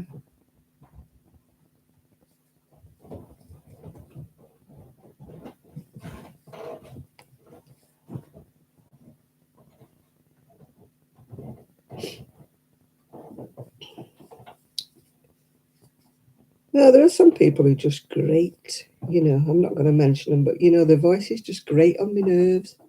And other people are like, oh, I really like him or her. And I'm like, I can't watch him because the voice just grates on my nerves, yeah.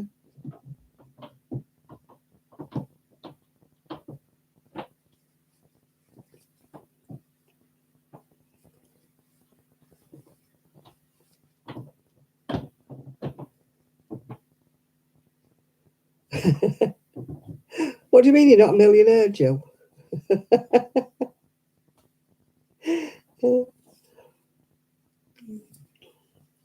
I wouldn't have anything to put for my members. I wouldn't have anything to tell them. Wouldn't have anything to do, yeah. Well, they certainly wouldn't find me marketable. I know that, Jill. What do I do? Nothing.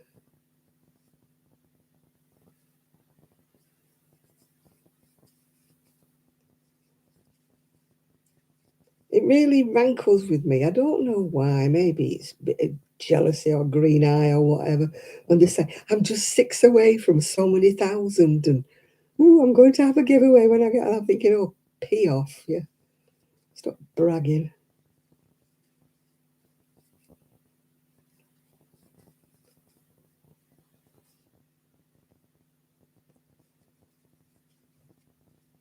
Yeah, some of them, I don't know what they raise their voices, just get on your wick, don't they?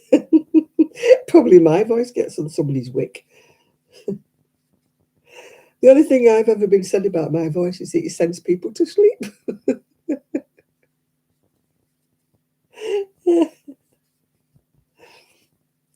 We listen to you when we want to fall asleep. I'm thinking, oh gosh, am I that boring? Or is my voice just one of those soporific voices? Maybe I should read bedtime stories, you know.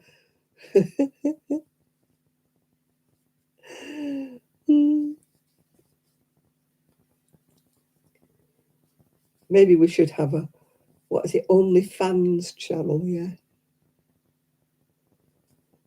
OnlyFans. Like those nutters do on Instagram. Influencers, well, yeah.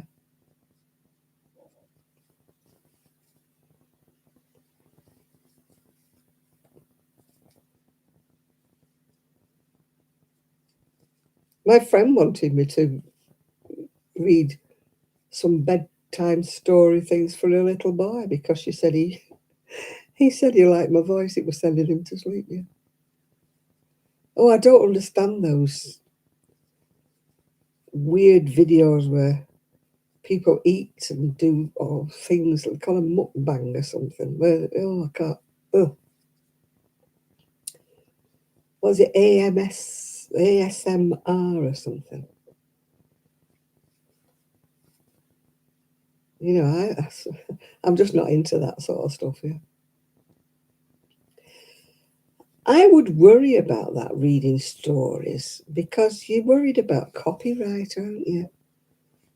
You know, would you have to ask permission of the author? Or can you only read books that are like in the public domain because they're so old, you know? I know what OnlyFans is, yeah, I know. I know I am not taking anything off. They'd pay me to put it back on again, Nathan. Oh dear. We'll give you $10 to put your clothes back on, love. You're putting us off our dinner. Oh dear. Crocheting the puff. I've done that before today, haven't I? But not on video. Well, I did actually. It was on video.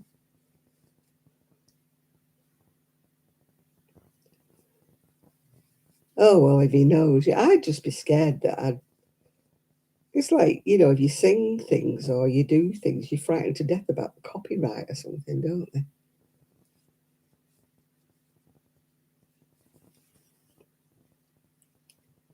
Hi, Val. Yeah, I'm okay. Oh, that would make me sick, that, Jane. Oh, God, no. Ugh.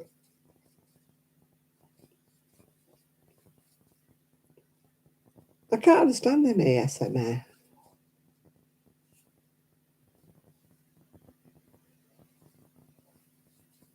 I can't understand it, you know. People like things like scratching things or zipping things up and down. Strange. Not for me. or listening to people snoring or something. Oh, no.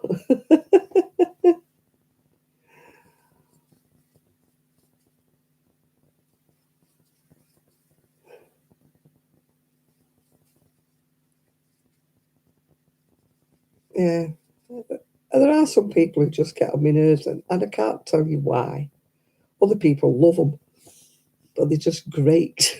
And other people are like, oh, have you watched so and so? They're wonderful, they're marvellous. I'm like, oh.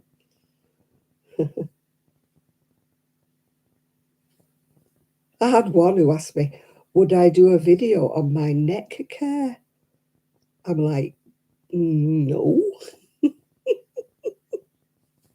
I don't do anything with my neck except putting the normal moisturiser on like every other woman does.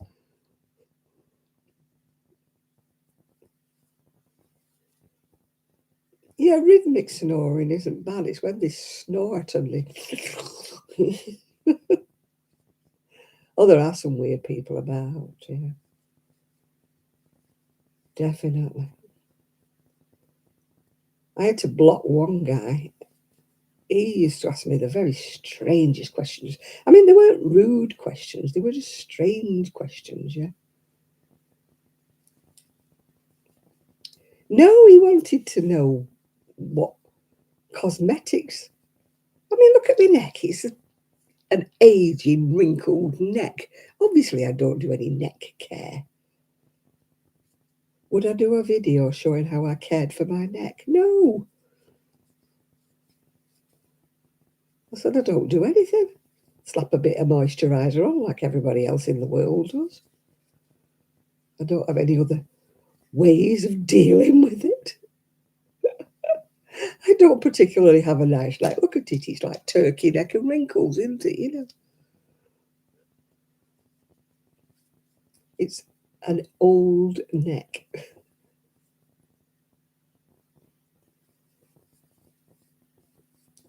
Judge Judy. I haven't watched her for a long time.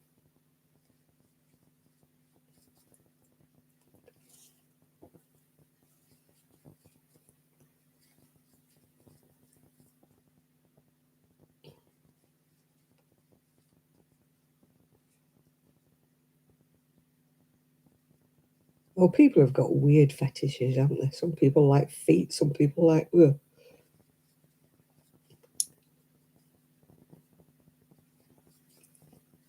No, it's not one of my things. That feet are things you walk on, aren't they? Well, I thought it was a strange question, yeah. Armpits.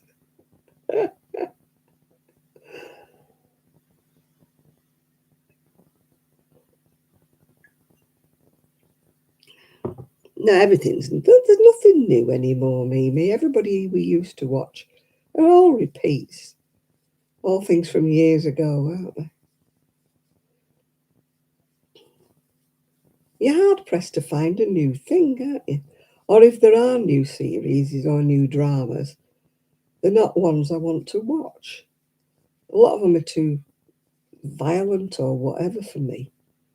I don't mind a bit of Midsummer Murders or Hercule Poirot or Hetty Wainthropp, but I don't want anything that's too gory, you know.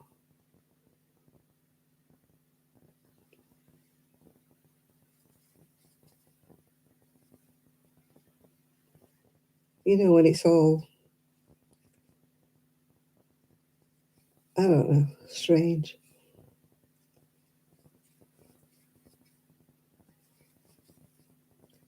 Hey, we do get on some funny subjects here, don't we? Talking about feet.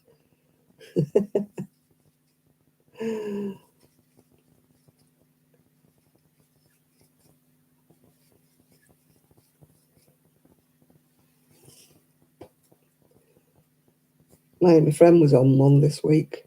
She went to the dentist. Arm and a leg job, you know what I mean?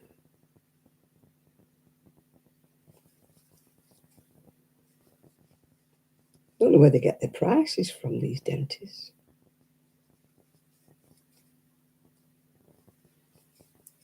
It's like like a girl at Knit Club. She's got a 17-year-old cat with arthritis.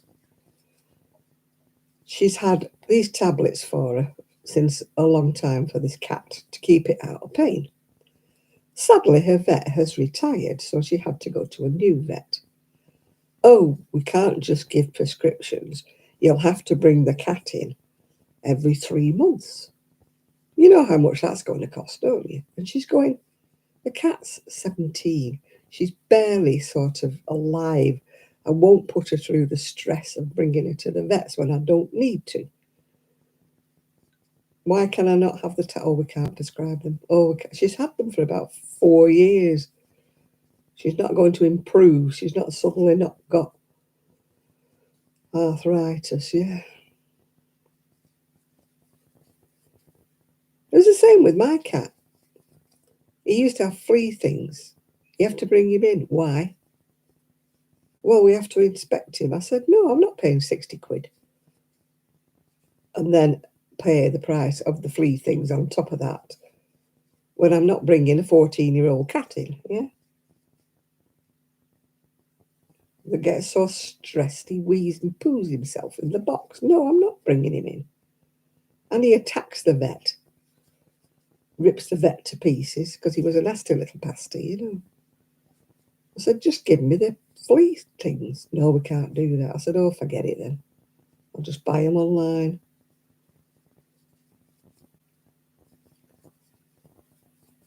If you have a pet, it's like a license to print money.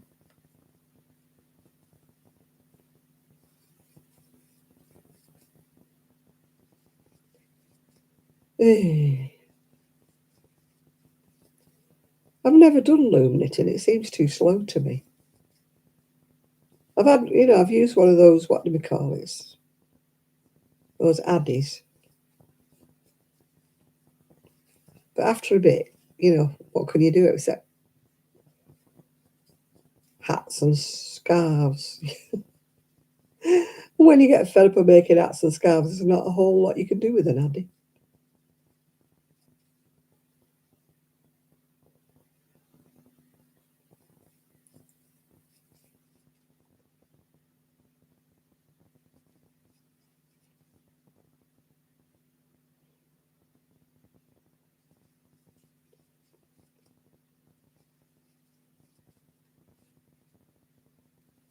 No, I've never really been kind of into loom knit. I bought the addy because everybody did. I used to watch Sheepishly Sharing. I don't think she makes videos anymore now. And she was well into her addy knitting. And I bought the addies like due to her. She influenced me into buying them. But after a little splurge at first, I decided that they were meant for American yarn and I didn't bother. That gothy girl, alt knots, sorry. She uses her addy a lot. Well, I don't think it's an addy. I think she has the other one. Centro, is it? One's got more needles, I think, than the other.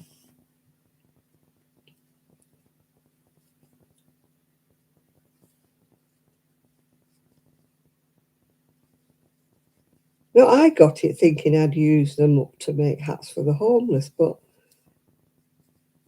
my addy doesn't like English yarn.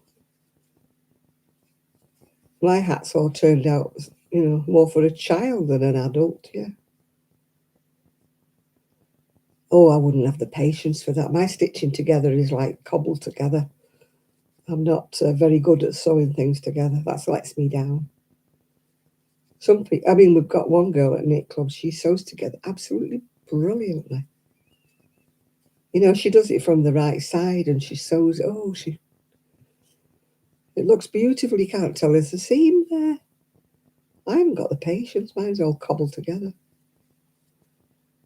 She does the addy as well. She buys every single crochet hook, doesn't she, that furls make. She must have some money, that girl. Every time Furls brings out a new set of colours and that, and she buys every single size in every single one, doesn't she? I mean, how many flipping hooks can you use? They're like collector's items, aren't they, with her?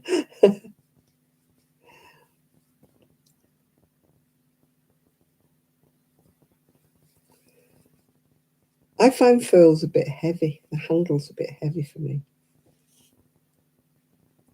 Not that I've had any of the new ones, like, the resin ones or anything.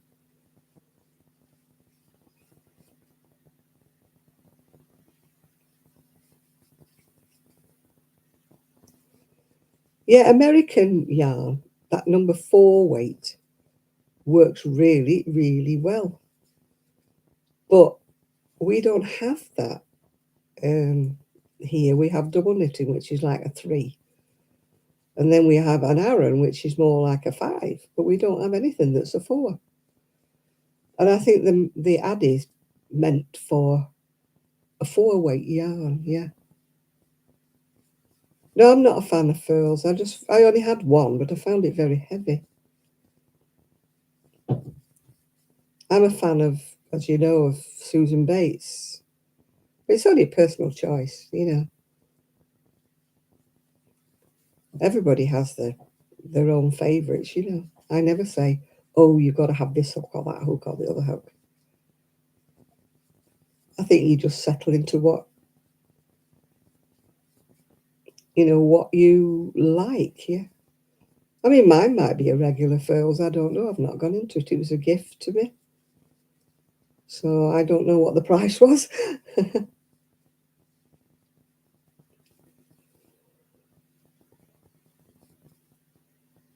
I didn't use mine long enough for it to be for it to fall apart. Yeah. I used to crochet with the resin hooks at one time, but I discovered I was like Uri Geller. I used to bend them and break them in half. I don't know what the heck I did with them.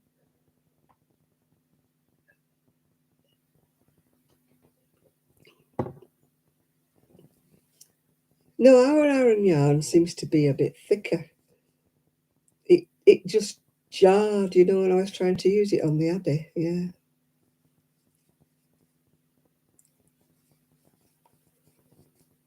No, because I hold the throat plate when I'm crocheting.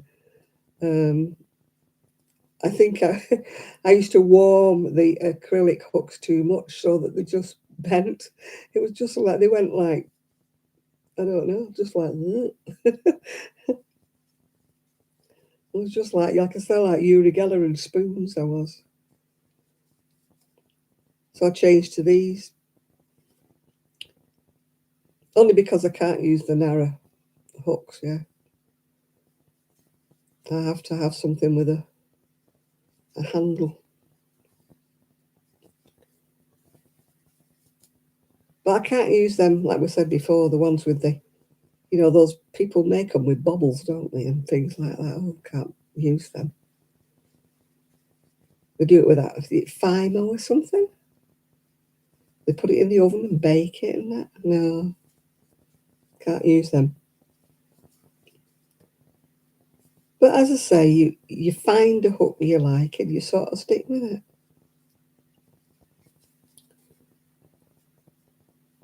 Some people swear by, the boy hooks and stuff like that. Some people swear with the furls hooks. Some people like this.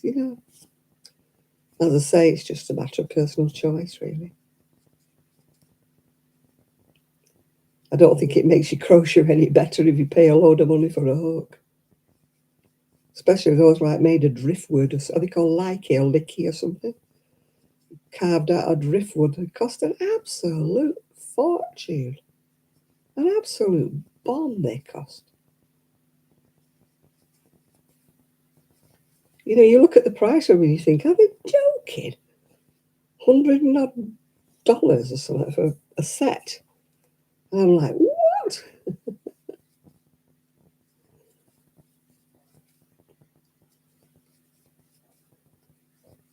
Why would anybody pay that kind of money? snob value, I suppose, in it. Yeah. I've had loads of different hooks and given them all away.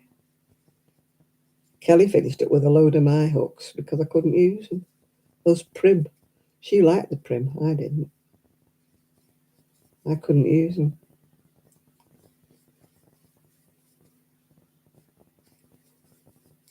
I bought a set, you know, in a little case thing. I gave them to Kelly. She was quite happy with them. Oh. A lot of things are a gimmick, aren't they? Like those light up hooks. I've got one. Somebody gave it me because they couldn't use it, and I found out that I couldn't use it either. The ones with a light little switch and they light up.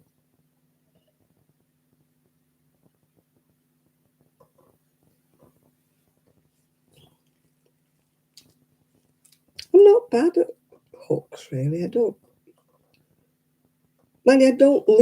have many projects, so I don't have like a hook in every project, if you know what I mean. Some people have to have multiples of every size, don't they? Because they leave them in the project that they're making, and they've got like about 14 projects on the go. I don't have things like that. I have 1, 2, 3 maximum of anything I'm doing. I need another can. I've drunk the other one.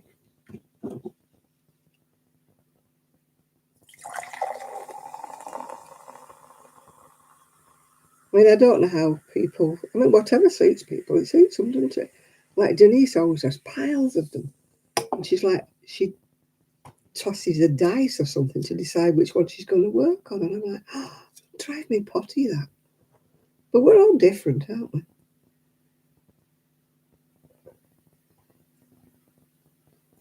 I can't deal with it. My mind won't let me deal with loads and loads of projects. You're back, Jane. But as I say, everybody's different. Some people like the variety, don't they, of flitting from one project to another. Doing a bit on this and a bit on that, and then leaving it for a week, and then, you know, it would drive me mad because I'd feel as though I never actually finished anything.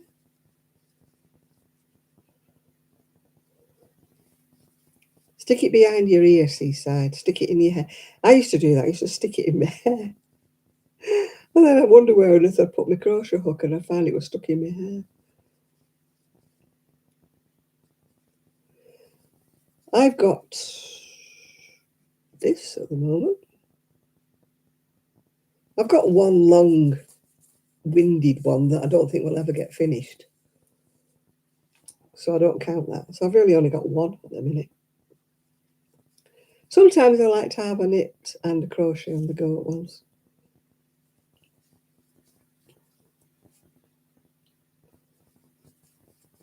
But I'm not one for having loads of different ones.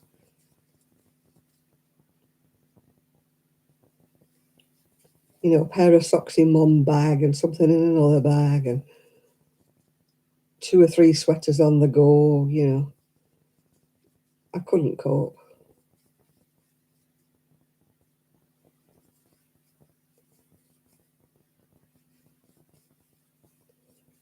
I have a table at the side of my recliner, and I put everything on that so it doesn't go inside my recliner.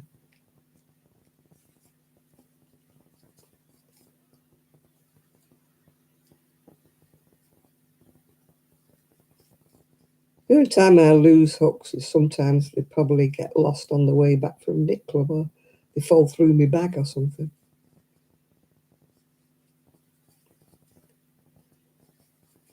But I don't tend to lose them in furniture.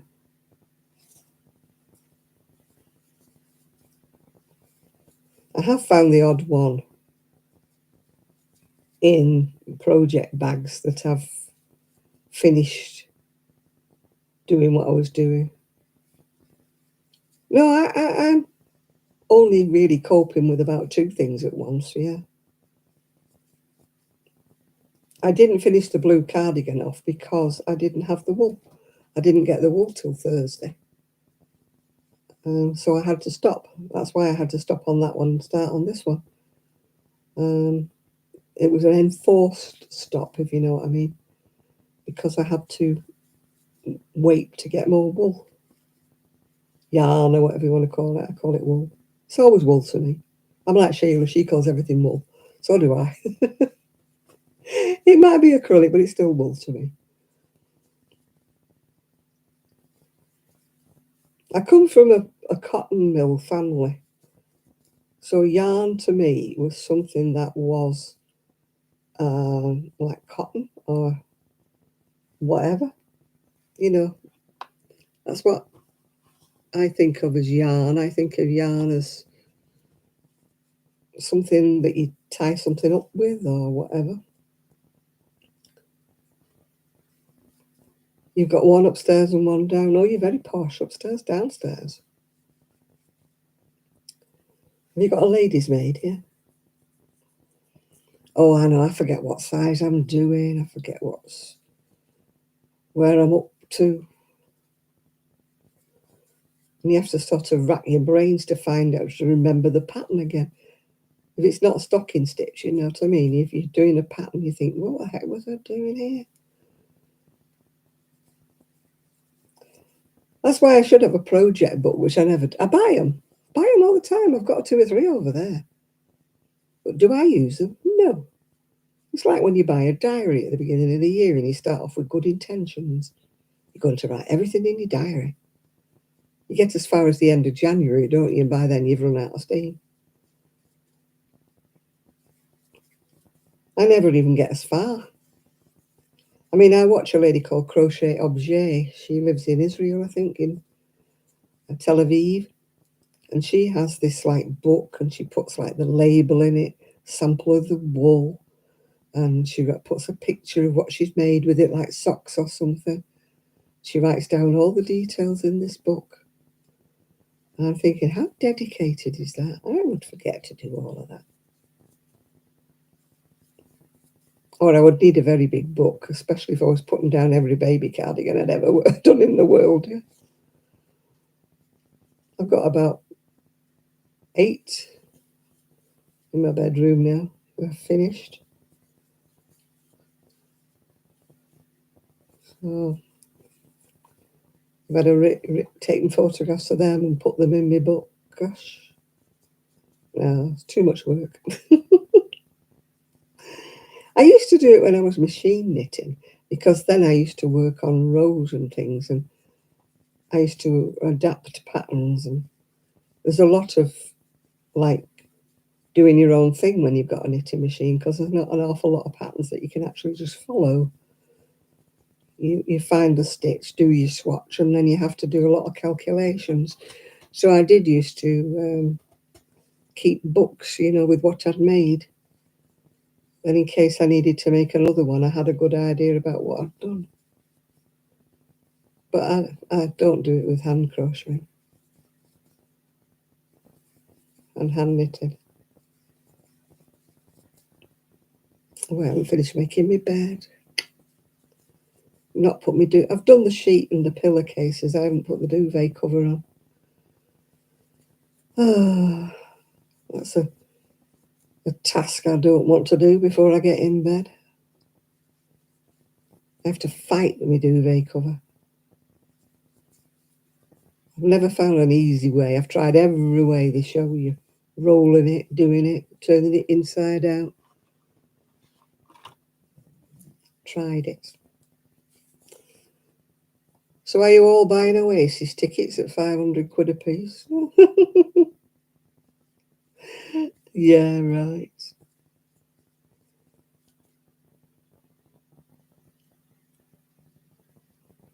I admire people too, Seaside, that can be that organised, that write things down. I'm not that organised.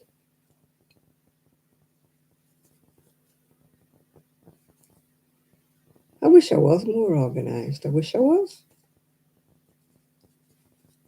Only little books and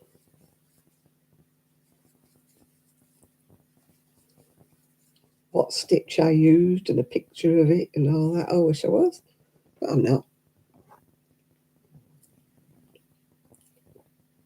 Oh no. I heard Oasis in the distance when they were playing in Heaton Park, and they sounded dreadful. I think they argued on stage. I think Liam stomped off. I think that was the beginning of the end for him.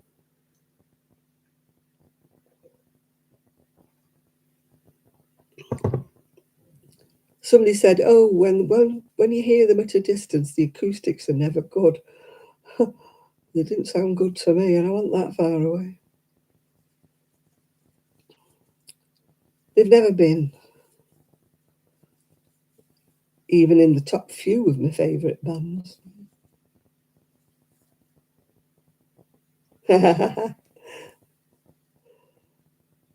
Very funny, Sophie. I don't know. I never did care for them, no.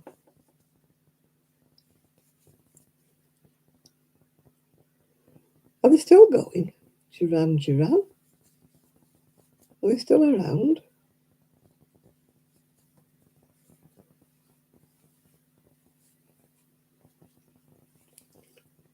I think a lot of the groups I used to watch are pushing up daisies now.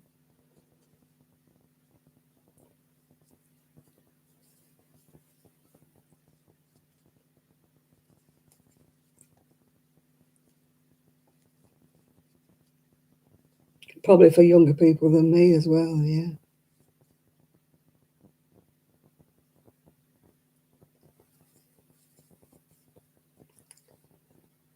My cousin was once in the charts in Canada. Many, many moons ago. He was a one-hit wonder in Canada.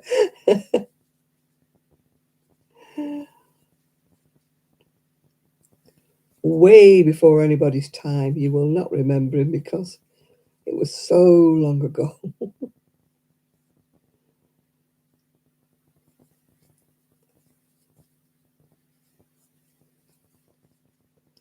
I've been to a few concerts in England. You know, I've seen the Everly Brothers a million times. Rod Stewart, Long John Baldry, Rolling Stones, the Beatles, Chuck Berry, Little Richard. Who else have I been to see? Lulu.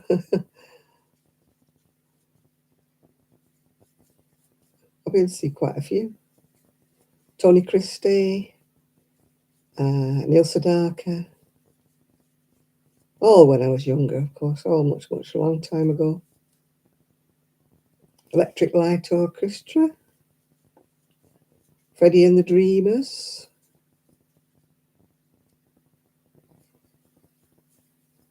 All well before I was married, of course. I used to work in a bank, and one of the guys at the local disco hall, oh, Luther Vandross, I've seen him, yeah.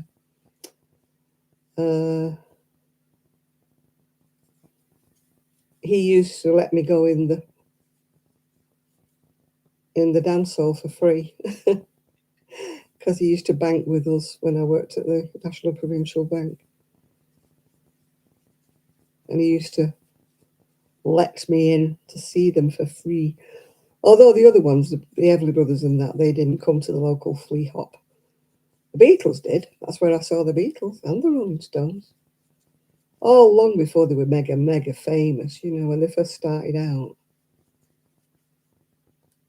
Oh, I've seen Joe Brown, that's right, Joe Brown, Gene Vincent. Oh, God, what was the other one? Little Tony. Marty Wilde, yeah. Seen all of them, yeah. They used to come to the local, well,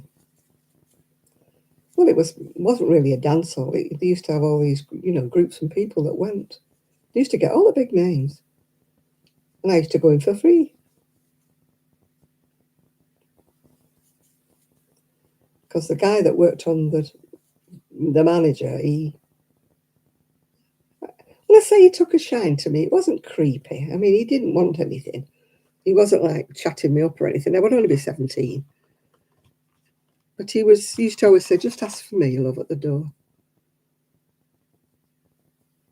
And I used to ask for him, and I used to get, oh yeah, I did want to see you, didn't I? And I'd just, No, I haven't seen Diana Ross. I've seen Ken Dorden. People like that.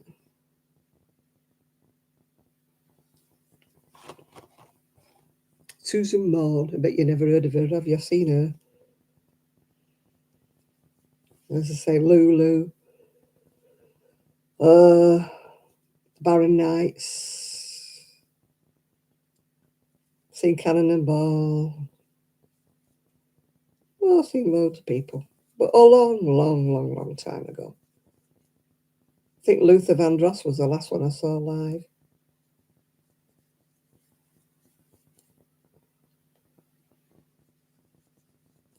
But not seen Diana Ross, no. Or the Supremes or anybody like that.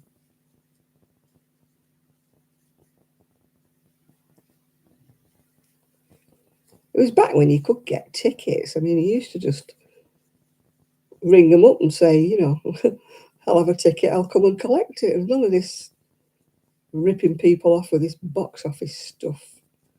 And I used to have a friend that works at the Apollo in Manchester. She used to teach dancing up above. No, I never saw Cilla Black, except on the telly. And she used to go downstairs and get me the tickets. So I used to give her the money.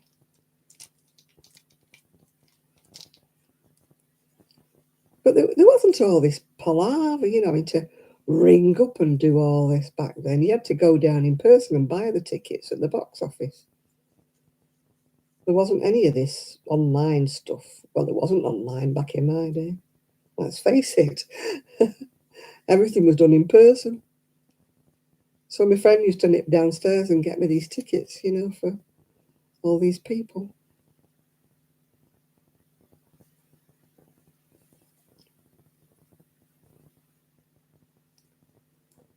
So it was fun.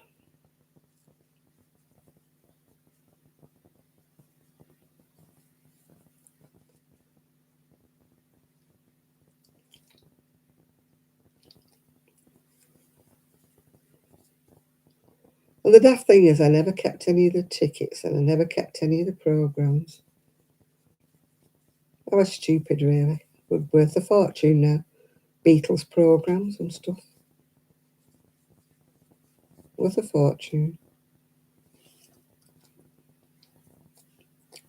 When I saw the Rolling Stones, they were all in little suits that matched, pastel colour with little velvet collars.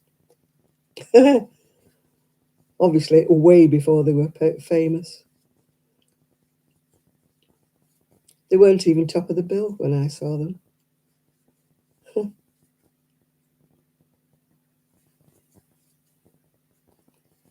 Yeah, you just didn't keep things like that. Well, I didn't anyway. I didn't even think about keeping ticket stubs, you know, from all the people that you went to see. Many back in the day, I don't think people would have been wanting to buy them anyway. So now they probably would, because they'd be all dating back from the 60s. Memorabilia, do they call it? Yeah.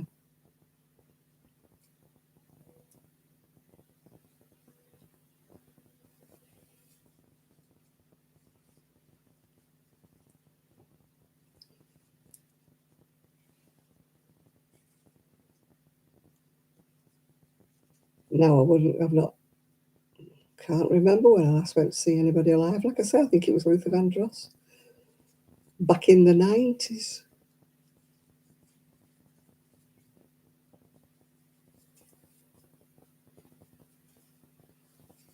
Cost me £60 for a ticket to see him. I bought one for my then boyfriend and he let me down right at the very last minute.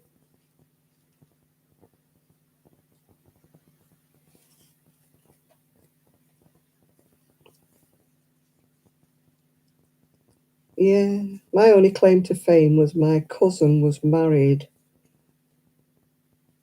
to Jimmy Nicol, and he stood in for Ringo Starr when he went in hospital to have his tonsils taken out. I think it was his tonsils or his appendix, one of the two.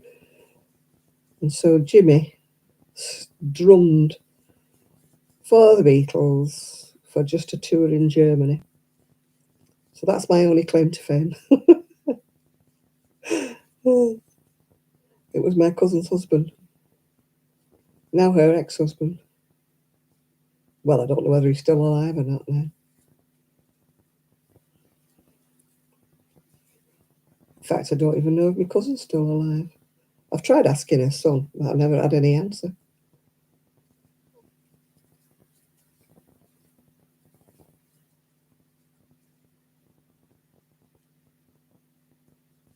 He's quite famous in the music industry, not a singer, he's just a producer.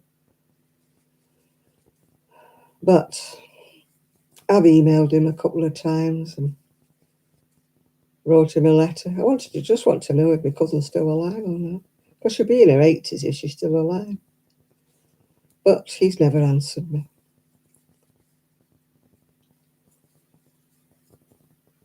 I'll maybe try again. Hi, Sina.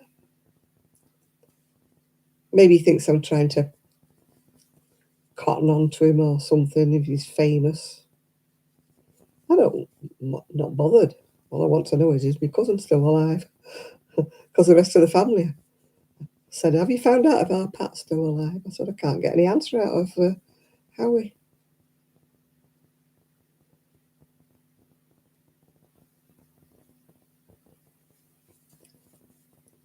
It's Sina, Jane, not Sean.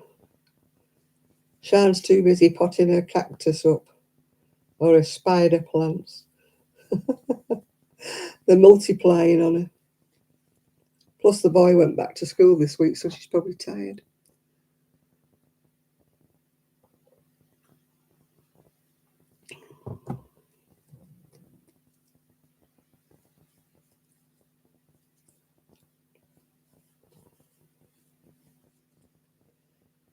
Yeah, maybe I'll email him again or write to him again. I don't think he reads my emails. You got a busted fingernail? Yeah, I ripped my nail. I've had a plaster on it all week. I've took it off now because it was sticky and getting on my nerves when I was crocheting. Well, you saw my finger last week, didn't you? Because I'm not knitting, it's been all right. It was like a trigger finger last week.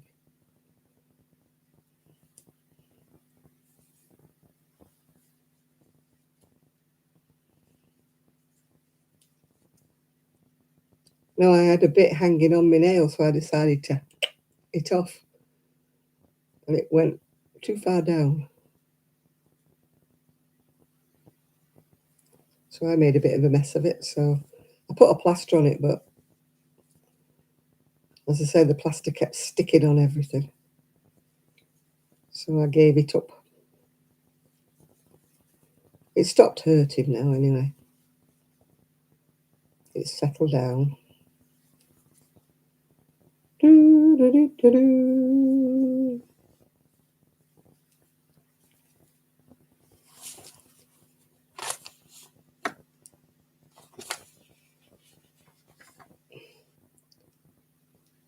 You should wrap it up when you go to bed, let it heal overnight.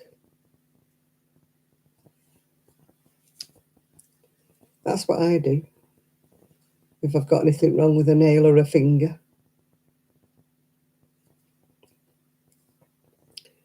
I wrap it up overnight so it has time to heal. You know, put loads of antiseptic on it and stuff. That way it doesn't get in your nerves, does it?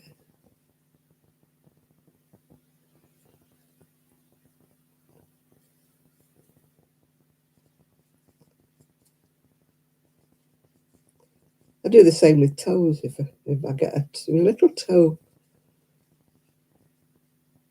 you ever keep banging your little toe on furniture? When you walk past something, boom, you always catch your little toe, don't you, on the corner of the table.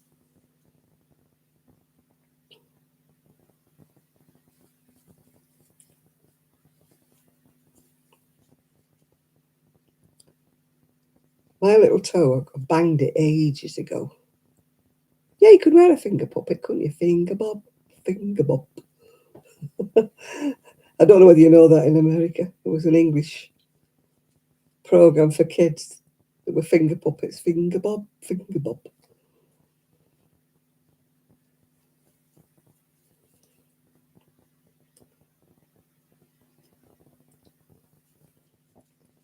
Yeah, you could crochet yourself a set of finger puppets. I made some once for my niece when they were small. Made them a set of finger puppets. Wouldn't have the patience to do it now. I used to do a lot of things back in the day when I had more patience. Knit clothes for their Barbies and Cindy's and everything.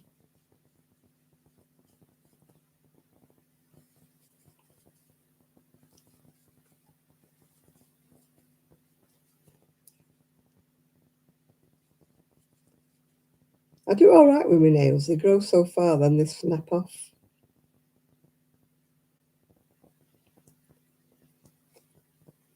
Hi, Denise. Why, have you had some catastrophes in Georgia? I don't keep up with American news, so I'm not with it.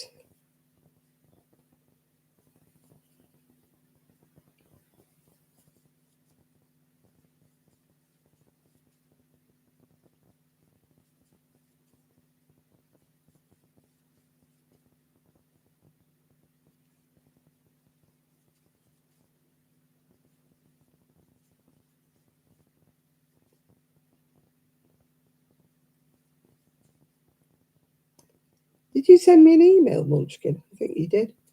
I haven't replied to it. Sorry. I think it went into my spam folder for some unknown reason.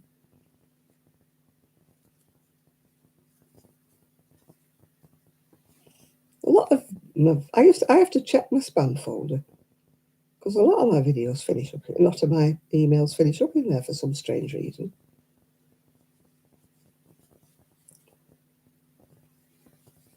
They don't weed out the really weird videos, videos, emails you get.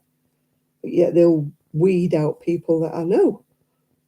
And I find videos like days later in my spam folder. I'm thinking, what's that doing in there?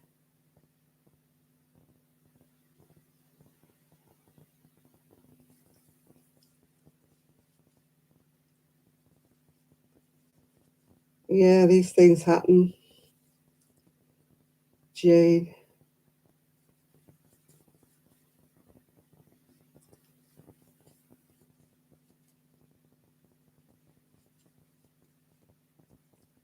Yeah, I'm forever using my fingernail for something, and then you wonder why they break off. They're not made of steel.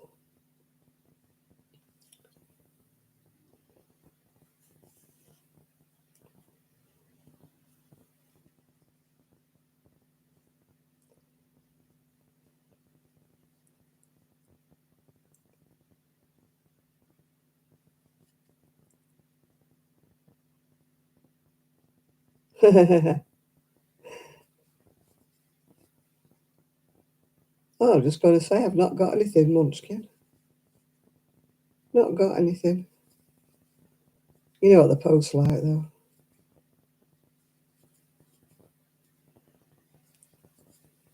I'm sure our post lady only comes about twice a week. She did come today because I got a crochet magazine which I haven't opened. It'll be a Simply Crochet magazine. I don't know why I haven't opened it. It came this morning, but I haven't opened it. I tend to think, oh, I'll open them on camera. And then I think, oh, well, I haven't made a video. I like to open them on camera for the first time so that I can actually see what's in them with everybody else. But being as I haven't made a video, it's still wrapped up in its envelope. 2, 4, 6, 8, 10, 12, 13.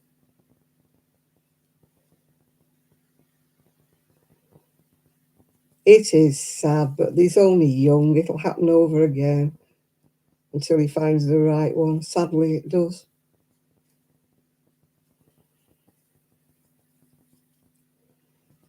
She obviously wasn't the right one for him. Otherwise, it wouldn't have ended. When you look back, you think it's better that it ends before you marry and have children, isn't it? And then it is a tragedy when it ends, when you've got kids and that.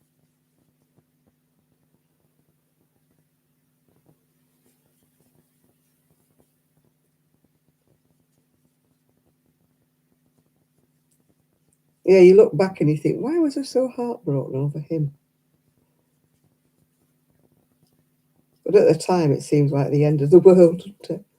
He's ditched me for somebody else. And then you go through the, what did I do wrong?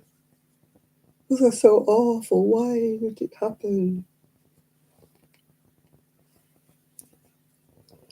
And then you realise there's not always a reason. You can't make people stay in love with you. If they fall out of love with you, then that's just it. You can't do anything.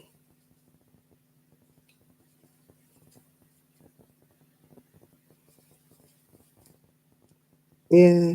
They always seem to dump you, don't they, just before your birthday or just before Christmas. So they don't have to buy you a present, probably.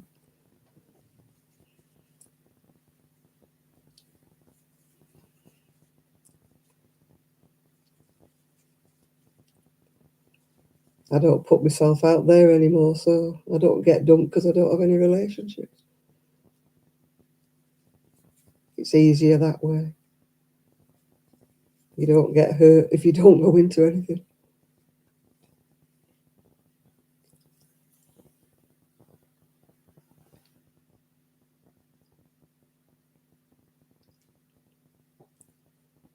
They do sometimes put things.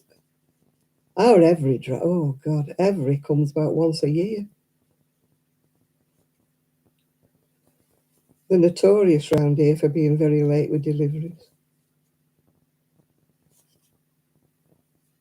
I hate it when I order things off eBay or Amazon and I'm expecting Amazon to deliver it, and it comes by every, and I'm like, oh, because every is shocking.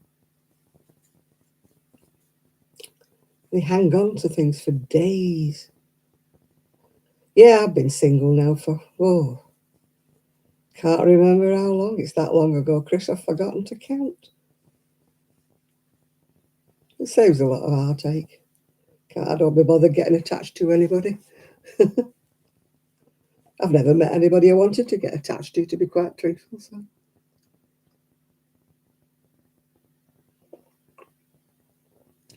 Nobody has bowled me over. The last couple of boyfriends I had were really a couple of frogs, so I decided not to bother.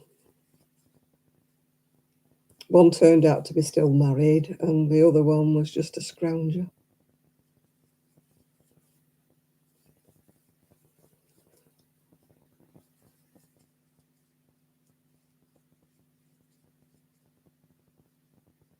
Oh, if it's every, that's why it's late. Every is shocking. I swear to God, they hold on to things.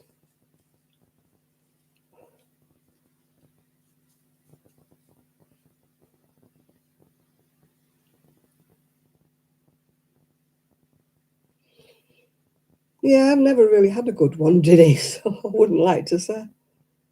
Most of mine have been frogs for some reason or another.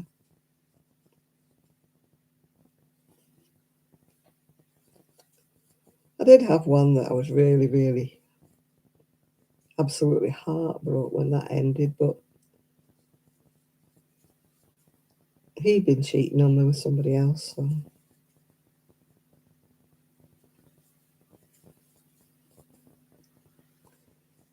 I seem to attract the men who stray.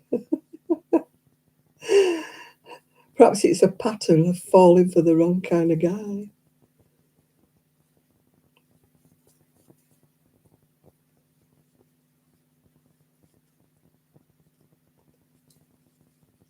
Our Royal Mail round here is not too bad, Nathan. It's the every that's really bad.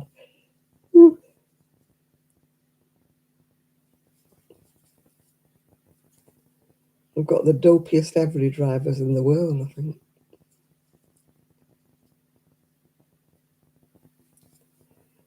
Yeah, I've been through it with my son before he got married, yeah. He always seemed to pick the wrong ones. Yeah, I suppose so. I've given over worrying. I was too soft with mine in the past.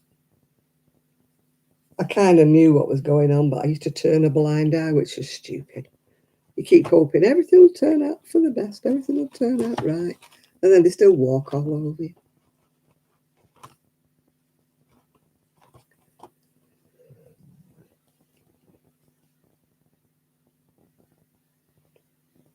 Yeah, well, mine was Casanova, my husband, yeah.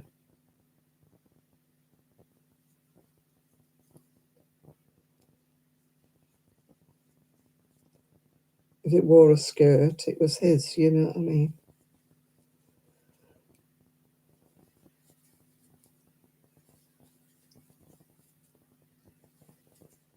I've done another front. I suppose they're not. It's just I don't find the right ones. Oh dear. I mean, my brother, he had a lovely marriage. My mum and dad had a lovely marriage. It's just me. I'm just wrong at picking. I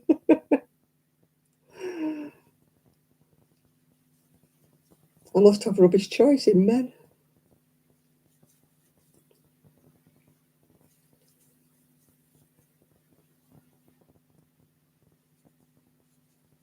Most of my friends are still married, yeah.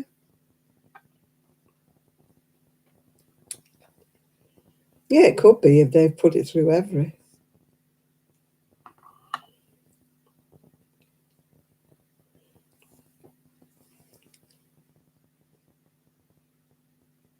Hmm. I mean, in the past, I've had letters from, the hospital and that had been dated.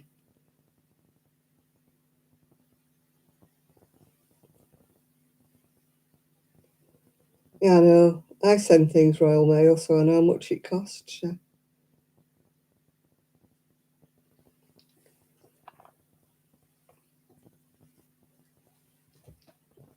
I mean, I always thought my mum and dad's marriage was good. I don't know. I wasn't on the inside, was I? I don't know. I think my dad was all right with it. My mum could have her moments, but, I think my dad was all right.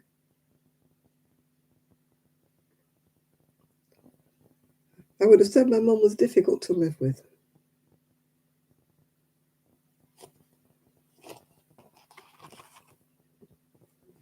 She was a little bit on the bossy side, my mum.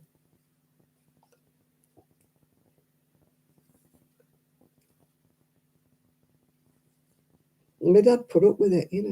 I used to say to him, why don't you tell her when she gets off? Oh, it's not worth it, he used to say. Not worth it. 4, 5, 6, 8, 9, 10, 11, 12, 15, 16, 17, 18, 19, 20, 21, 22, 23, 24, 25, 26, 27. Yeah. Yeah, I would imagine my mum, looking back, she was very difficult to live with. We used to bump heads all the time, me and my mother. We were always arguing.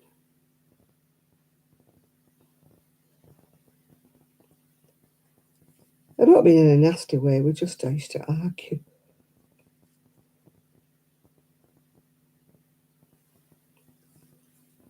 My dad used to say, just leave it, Janet. You'll never win. You won't win with her, just leave it. I learned ages ago not to bother arguing with your mother. Just let it go.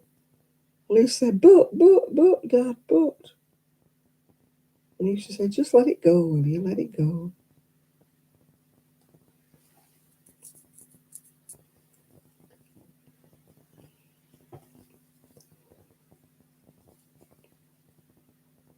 Yeah, my mum always always wanted her own way, and she was one of those that was always right. Even when you proved that she was wrong, she was always right. And I used to say to my dad, well, she's blatantly wrong. Why don't you say you're wrong? This time you're wrong, Lucy.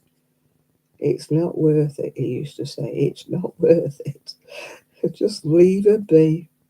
Let her think she's right, and we'll just go and do what the other. So me and my dad used to go and do our own thing anyway that she'd said was the wrong way. And of course, it usually turned out to be the right way. But when it did turn out to be the right way, she would deny she ever said it was the wrong way. Yes. She was just one of her own kind, yeah. My dad just learned to just not say anything and go and do the opposite, yeah.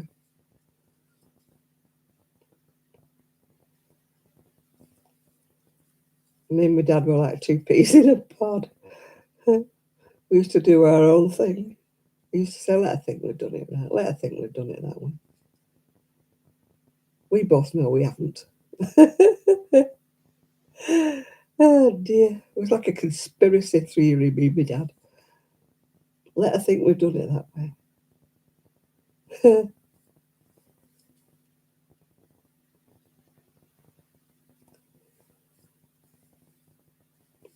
She was not a demonstrative woman. She wasn't a lovey-dovey woman, my mum. She obviously loved us in her own little way, but she wasn't a huggy, touchy-feely kind of woman. You could get a cuddle off my dad, but never off my mum. The only time I remember sitting on her knee and being cuddled was when I don't know whether I had measles or mumps really badly and I was really poorly. And that's the only time I remember sitting on my mum's knee and having a cuddle.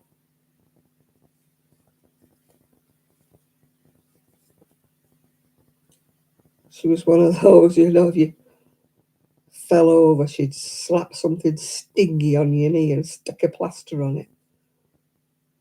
No sympathy, like, it's your own fault. You shouldn't be running around like that.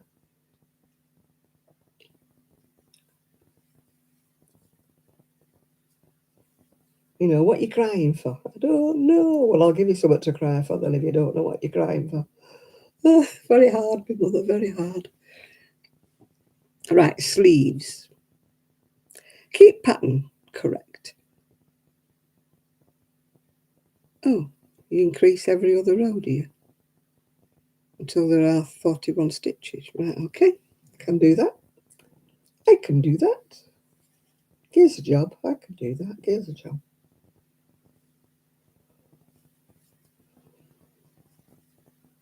Yeah, I think my mum had been brought up like in a big family, so I don't think they had time for kisses and cuddles. They just all got dragged up, brought up.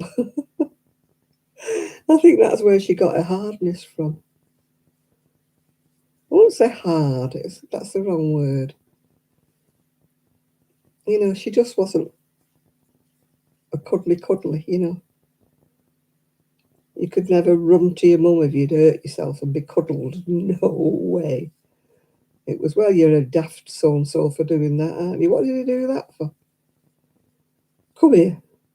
Lisa. No, don't put iodine on it, Mummy. Don't put iodine.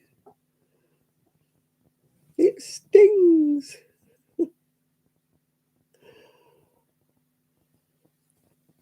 And she said, don't be so soft. Don't be so soft.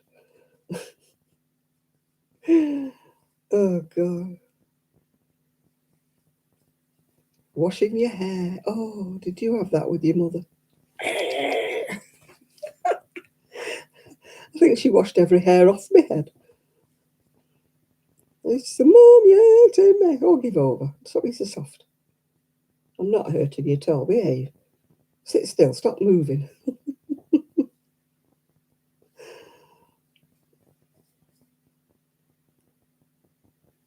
Did you get them, Nathan, in the end?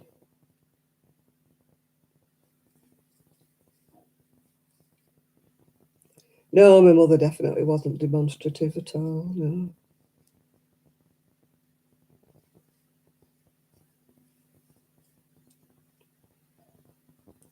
She was very, very rough, you know, if you'd hurt yourself, she wouldn't bathe you tenderly, you know, she used to be a nurse. She'd just swab you down like, you know. Oh God, brushing my hair. Oh my goodness me. I used to have eyebrows up here like that because she used to tie my ponytail that tight. Oh, you're lucky then. Yeah, she used to brush my hair. And if you protested, you used to get walloped with the other end of the hairbrush. She used to whop me one with the back of the hairbrush. Mom, you're hurting. Stop it. Don't be so soft. Oof. Now you're hurting. Oh, God.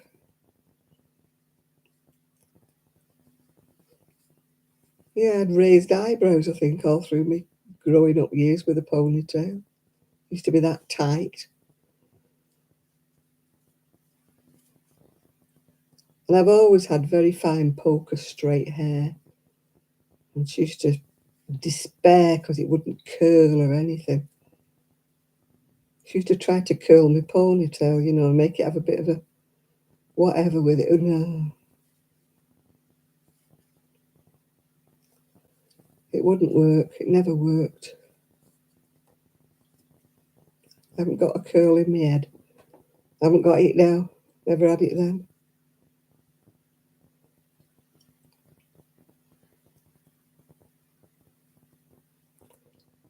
Janet, what have you done? What have you done? Right.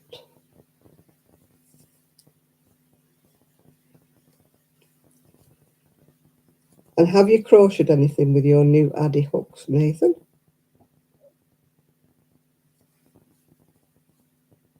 Or have you just added them to your collection?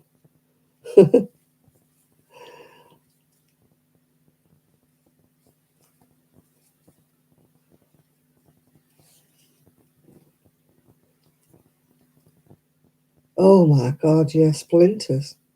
Flipping it, yeah.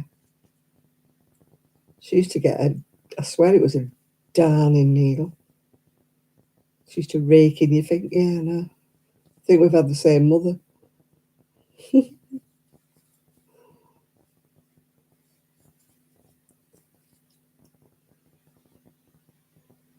Well, you can't just stand there and admire them, Nathan. You've got to make something.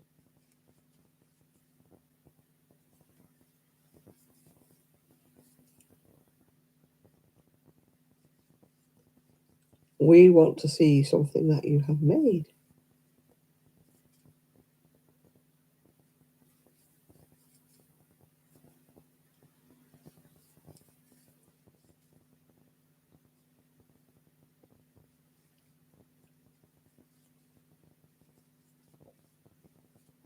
I'm hungry. I didn't want much tea and now I'm hungry. I don't know what we've got. Don't think we've got any cooked meat or anything. Might have some cheese. Shouldn't eat cheese, should you, before you go to bed? Cheese makes you dream, or so they used to say.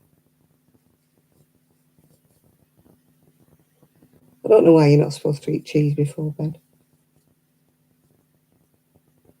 Anybody know why you're not supposed to eat cheese before bed?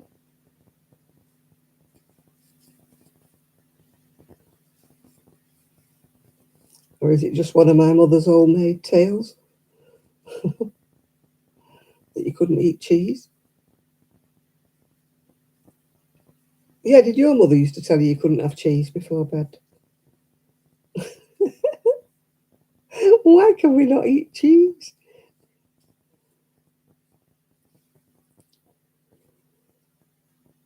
I think I've eaten cheese because I've had cheese and crackers before today.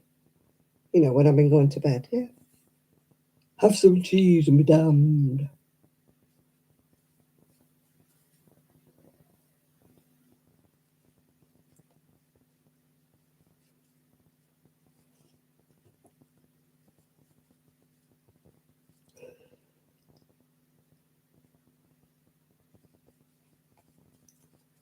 Maybe it sits heavy. Maybe it keeps you awake. Gives you heartburn, I don't know.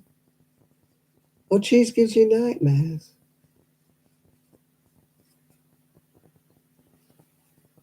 Oh, is that what it is? Cheese gives you nightmares. Mm.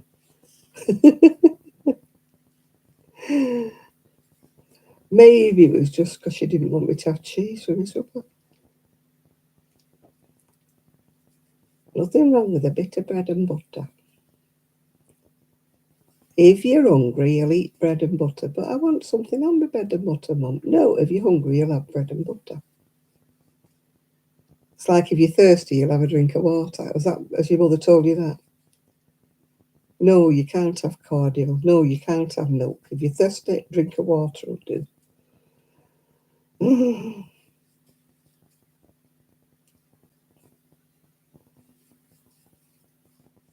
But I don't like water. Everybody likes water. Don't be stupid, Janet.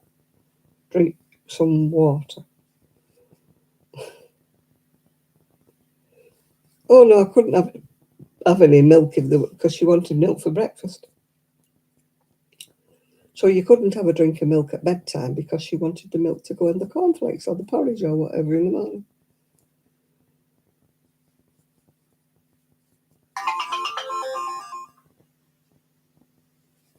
I suppose it was finances, wasn't it, when you think about it? We weren't rich. I suppose it was her way of spreading things around.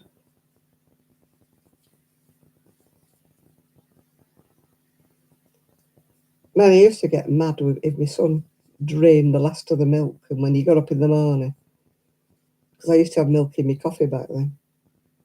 You go in the fridge and there's no milk. Oh, so annoying. Yeah, Corporation Pot. That's all we ever had when you went out. If you went out on a picnic, the Horlicks doesn't taste the same as it used to. I used to love my Horlicks. I don't know what it tastes of now, but it doesn't taste like Horlicks anymore. And worse still, if you get the malted milk, the own brand malted milk from one of the supermarkets, that's 10 times worse. That is awful. But they don't taste of malt anymore. I don't know if they've took the malt out of it or what. They don't taste. You could really taste the malt in Horlicks. They must. I mean, my friend wrote to Horlicks, complaining that it didn't taste the same and it wasn't as thick or anything. She got a message back saying, oh, yes, it was exactly the same. And maybe she should put an extra couple of spoonfuls in. In other words, that means it's weaker, doesn't it?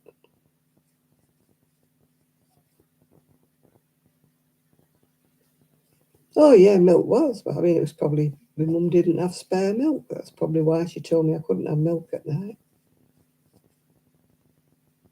I like warm milk. I can't have cow's milk anymore, though.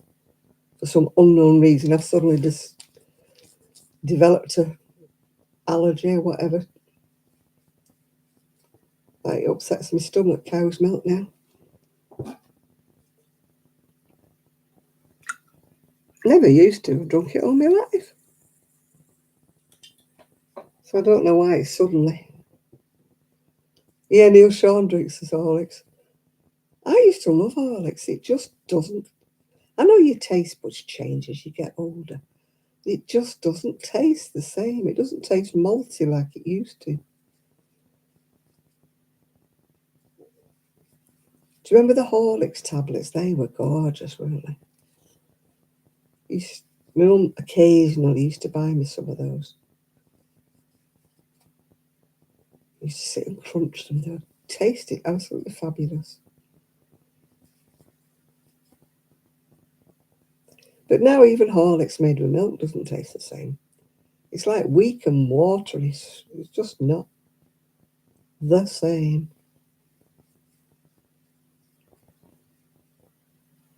I like Neil Shaw. I like watching him. watch him every night before I go to sleep. He always puts videos out about midnight. Usually talking about Megan.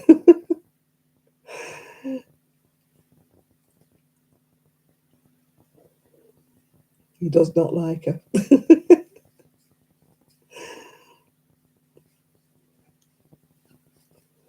As he calls her, the former cable actress.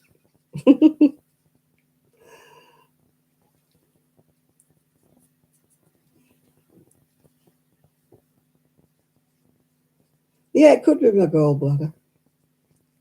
I have lactose-free milk now. Do they still sell tablets? I bet they don't taste the same though, Nathan. We're better off dissolving them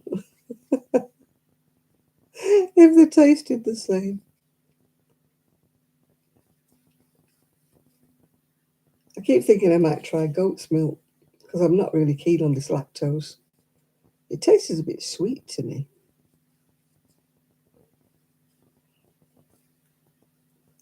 And I don't like the oat milk and the rice milk and all that stuff. Almond milk. They're disgusting. And soya milk. Oh, no.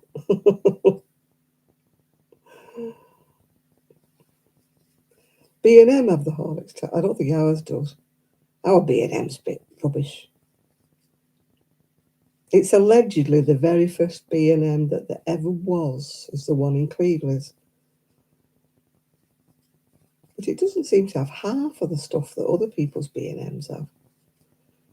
A friend of mine used to work at B&M before she retired. Not the one in Cleveland, she used to work at one in Markham. And she used to tell me what they had in stock, like, and we never had any of it, down in Cleveland.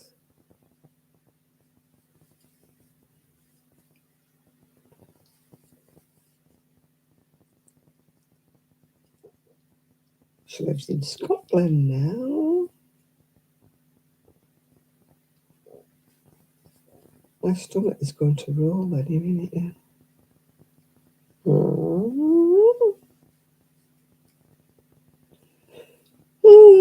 Starting to sleep now.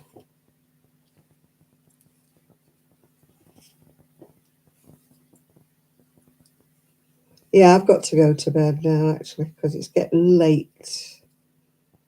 I'm going to see if Mrs. D's put another video up before I go to bed. Then I can watch that. So I'm going to say night-night to everybody, and don't let the bed, sleep tight, don't let the bed bugs bite you. Hopefully we don't have any bed bugs. I've got to put my duvet cover on yet, no. Yeah, I don't know any milk and almond, yeah. I must crush it in some way or another. Must make it into a paste of some description, and then water it down with water. Right, thank you, Chris and everybody. Thank you all for your company. I'm going to go and tangle with the duvet cover now, which I'm not wanting to do, but I need to do it, otherwise I won't be able to get to sleep, will I, if I don't have a duvet cover? So good night, everybody, and thank you, and I hope to see you soon. And you never know, I might actually be able to film something that stays on. I'm not holding my breath, though. Bye, everybody. Bye.